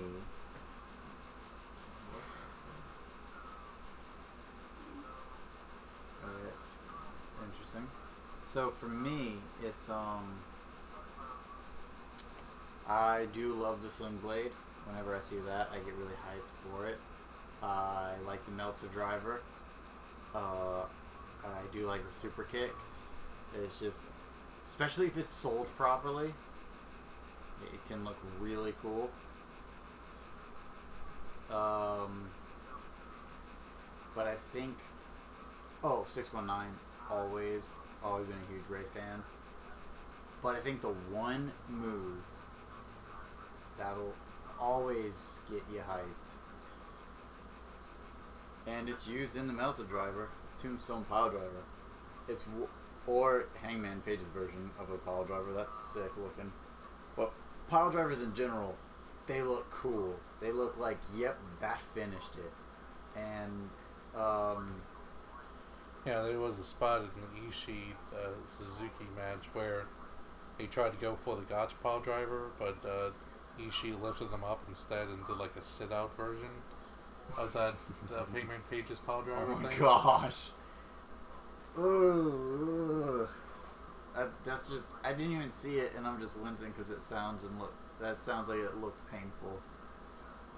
But yeah. One of my favorite pile drivers I've seen before was from Liger. It's like a special move. He only rarely breaks it out. Was like a brainbuster pile driver thing where he like picks people up and like vertical suplex those, but then like drops them down into like a sit out pile driver. Like drops them and like catches them with his legs. And pile drives them. That sounds so cool. Yeah, what about you? There's some sequence. I always love a nice flip and land on your feet part there with the especially when Kenny Omega does it. Anytime he's getting out of German suplex or belly to back suplex and just flips over and lands his feet, it's always really great one to see. I always enjoy anything Ricochet related too. When he does his little flip. Yeah, I mean, any times where you do like the flip out, the reversal of like suplex types things, and you flip land back on your feet. And those do look cool. Always looks nice. A good strike exchange, the forearm strike exchange, where they're just staying off from under each other and just beat each other up. And there, And there's a lot of good ones. The super kick's always good, and they're a nice power bomb's always good and stuff like that. So yeah, a lot of little things. I think there's definitely more liked ones than unliked ones. Always good to see stuff on the apron. It's the hardest part of the ring. Yes, because it has the metal framing underneath it. Thank you, Beth Phoenix, for being the only commentator to ever point that out ever. Thing. They kept mentioning the ring apron and it's the hardest part of the ring, but they didn't even catch Beth Phoenix. Like no one I've seen caught Beth Phoenix explaining why, and it's just like, you're missing so much. Yes, it's it would win Beth Phoenix for me the commentator of the year award for just that one segment, because there's the only one bit, because she actually explains why it's the hardest part of the ring. She doesn't just say it; she actually explains it so that people can actually understand what it is and point out, because they do talk about that in like a mocking faction. You see that from Cultaholic. And stuff, and it's like it's the hardest part of the ring. And it's like, well, now it makes sense why it's the hardest part. It's like, that's a good point. Anywhere else, the actual wood will bend in to actually help lessen the pain, but there it can't bend, just lands back on metal. So it will be the hardest part of the ring. Now it all makes sense. Now all the sense in the world has been made. Thank you, Beth Phoenix. I mean, and or Renee Young, who knows? True. Did you see Renee Young in Saudi Arabia? I didn't. Did she wear a turban? No, she didn't have to. It's not turban. It would be like a job. No, she does have a job. A hijab. I know. They wordplay. They did being completely. I don't even she know didn't. the phrase. She probably didn't really have to, because it would have made it difficult with the microphone setup. She did have to wear a full body outfit, so she was completely covered in like a black, just full body suit. Okay. So, and I think also another part of that is that she probably was never put on the screen. They probably never did. They may have shown like the Saudi Arabian. The Arabian, the guys, the commentary team, but they probably never showed the English commentary team there. And because of such, she's not dead. That's very good. It's a shameful thing when you hear of Renee Young going to be on the commentary team. You think, my God, I hope she lives. I hope they all get out of that place alive. Did you see what Coulter's thing on the conflict in Korea? Like the top 10 list stuff, and in there was 2 points when wrestlers could have been arrested, because they had one wrestler phoning his wife back home in America. Oh boy! And they got in an argument, and it's a recorded phone line, and he said that North Korea is a shithole, and they cut off the phone and were going to arrest him, but then let him walk. They just told him to never say anything negative about North Korea again. And there was a point in time when they wanted Ric Flair to make a speech at the end of it, where he would say how much better North Korea is to America, but he didn't say that. He just, thanked them for the invitation. He made a speech thanking him for the invitation, and they were very upset about it, but they did allow them to leave, because they weren't going to allow them to leave before that happened. Oh boy. They're showing how dumb an idea is. And apparently in that list too, Eric Bischoff didn't actually talk to Ted Turner and the actual owners of the company before doing that. Oh my God. He just left with wrestlers to join up with New Japan. Apparently, people told him, it's like, the most you probably get is a slap on the wrist. So he's like, okay. Did he get fired for that? No. Oh my gosh. That's crazy. Yes. Oh man. Which country would you never want to see WWE work with? Other than Saudi Arabia again, and North Korea, and maybe Venezuela.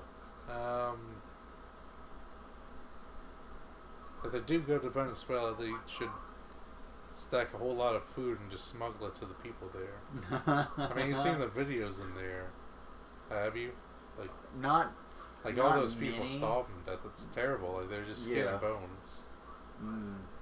There and Yemen too, both dealing with big starvation problems.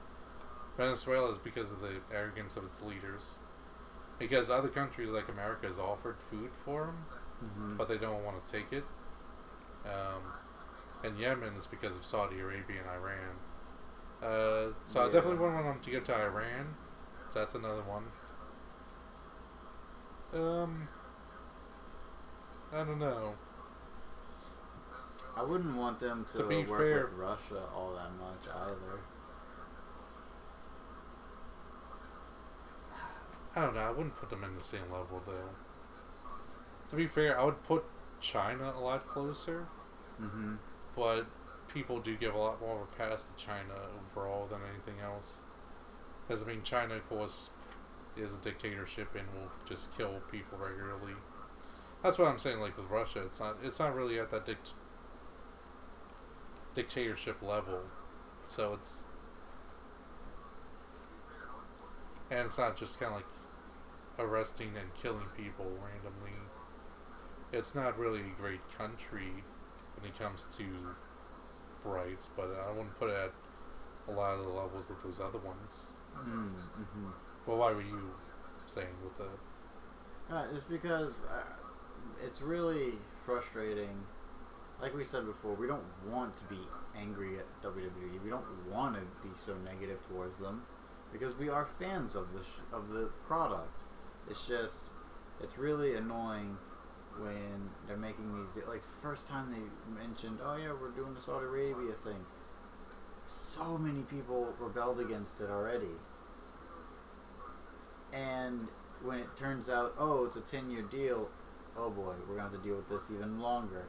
And then it turns out with this whole Crown Jewel thing, it's like, okay, well, it's worse than we thought.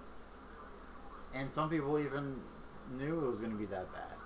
And it's just, I don't want to see that happen again. So, and I don't know how Cuba is right now.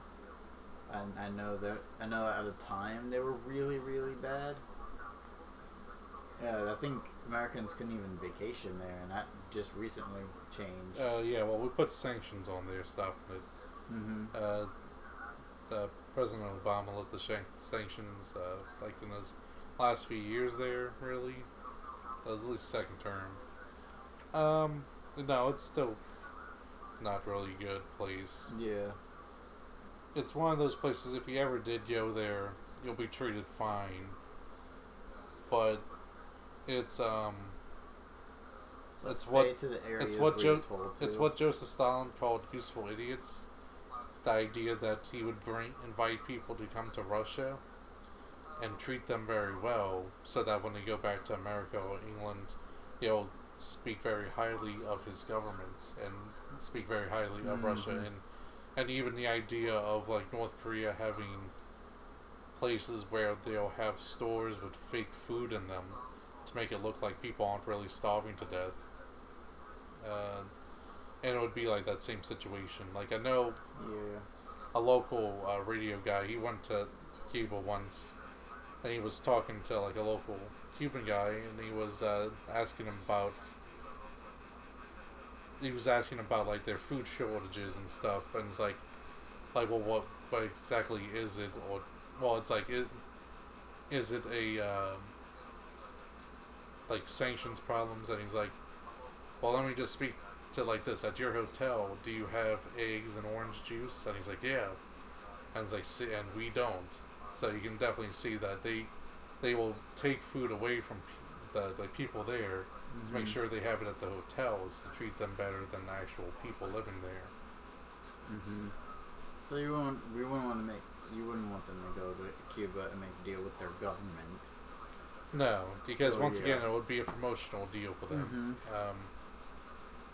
Mm-hmm. Also, people that don't think got enough flack was the Globetrotters, because they actually went to North Korea. Well, that was quite a few years ago too. I didn't even hear about it. Yeah. So, wow. Yeah, that there's more countries out in the world that are dictatorships than there are ones that are republics. So that's kind of a sad issue, but it's kind of what it is, and I wouldn't want them to go to any of them realistically. Yeah. But WWE alone can't really change things. I don't know if I ever said this to you personally before, but I think they should just have a whole thing where it's like, I don't want the UN.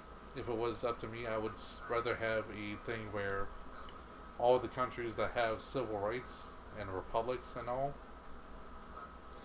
like basically like NATO is, kind of join in and deliberately go in there and push in and block out and say, we're not going to respect any other country unless they have a democracy, unless they have civil rights and things like that.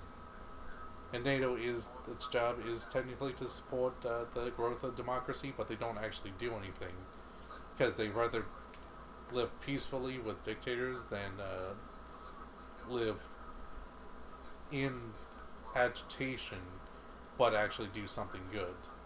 Mm-hmm. So, And it's an interesting time. yeah. I mean, And the we're best only possible hoping for thing the best.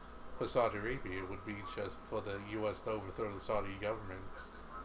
Maybe put in some government, a puppet government, to try to help things, at least for now. Or even, God forbid, bring democracy to there, but, it's probably not going to work, but technically worked in Iraq. I mean, no matter what you think of the Iraq War, they technically did get a democracy there. Mm-hmm. And I think in their first election, their leader that they actually voted on was actually a religious minority. So it was actually, it would have been like if the first president of the United States was a black guy or something. Interesting. Yeah. So it was actually showed that when push came to shoves, they Because I feel like people, and I know there's a lot of people in America nowadays who are just going against our republic and democracy, and it's sad. But I feel like when presented with a dictatorship proper, communism, versus a republic, the democracy of freedom of choice and civil rights, a wise person is gonna go towards that right hand. I completely did not do that deliberately, though. I mean, when it comes down to it, a lot of people who grew up in their entire lives not knowing things, like if you only ever grew up in America, you probably don't know how the rest of the world actually is. Yeah. And you also wouldn't understand how the world was before America, because there was a time. Most of the history was without democracy. Most of the history was without capitalism. Most of history was government-run economic systems, and there was only a few times when capitalism and republics and democracy were ever around. Mostly was in like Greece and Rome, and places like that. But it was very rare times, and I don't think other people understand of how terrible it was for the vast majority of people when they didn't have that around. Yeah. And also remember that if you're in America, you basically, I think nearly every American is in the top 10% of earners in the entire world. So, like, if you hear people say, like, the 1% of America, remember, we're in the 10% of the entire world. So even if you don't think you're doing really well, there's 90% of the world is probably doing worse than you. And you can take that however you need to. Yes.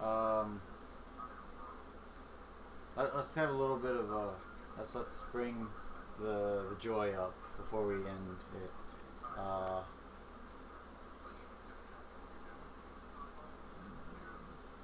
happiest moment in wrestling that you got to watch or be a part of? Daniel Bryan winning in WrestleMania 30. In New Orleans? Yeah. That's good. That's a good one. Yes. And you were there too. Yeah, I was there. Talk about that. It was a great moment. I realistically didn't think it was gonna happen.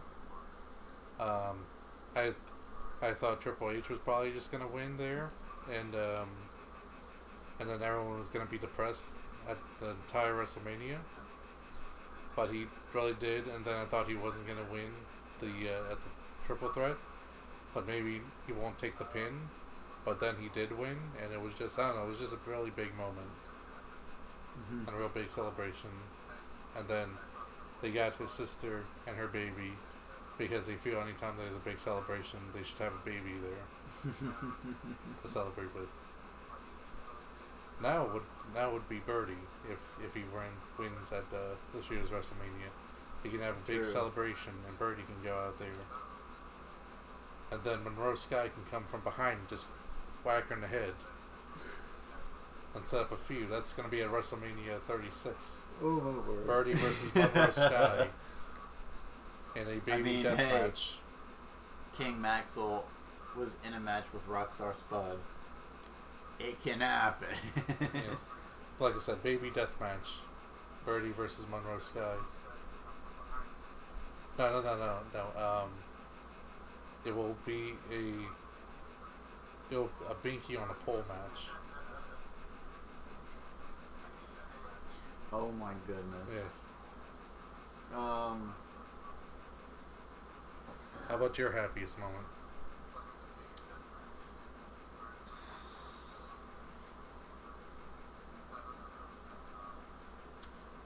That one's actually really hard.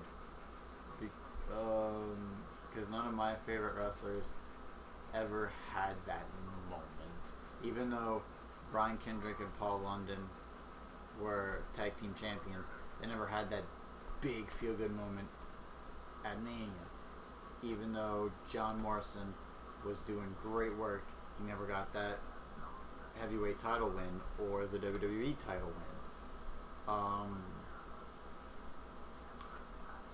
But I would have to say one that I hold dear to my heart. I know one wrestler that you really enjoy that did have a big celebration at WrestleMania. It was Mike Crowley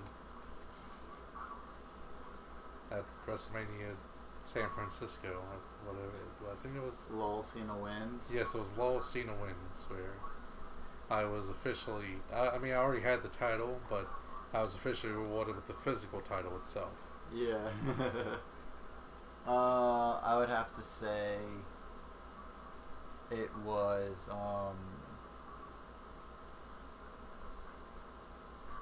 one of my dearest moments, and it wasn't a win or loss or anything like that. It was, I was at the SmackDown taping with my dad, and JBL was out and he was doing his whole thing. At the time, he was feuding with Undertaker, and then out of nowhere, because Undertaker wasn't billed, they are repeatedly saying he's not going to be there because of reasons. And then that gong hits, the lights go out, and I get super excited because Undertaker appears in the ring. He gets his moves, he gets his licks in, and it's just like, yes, this is awesome. This is, and Does of course, you chant "This is awesome"? No. I think that was before those chants were even around. He could have started it. I was too in awe to do so, and of course Eddie Guerrero getting a huge win in the match he was in. So both of those were one of my favorite moments, especially as a kid. So yeah,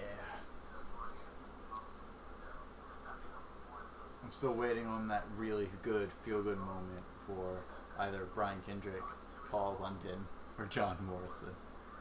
Okay, I will say this. I really was happy that John Morrison got the win and became the Impact champion. that did make me happy. And of course, the very first episode of Lucha Underground, seeing John Morrison go over on Prince Puma was really cool as well. And it was a fantastic match too. So there was a lot of good feel-good moments, but I still haven't had that one. I was just like, yes, yet. I'm still waiting for that. It will happen though if Becky Lynch has a match at WrestleMania for the championship and retains.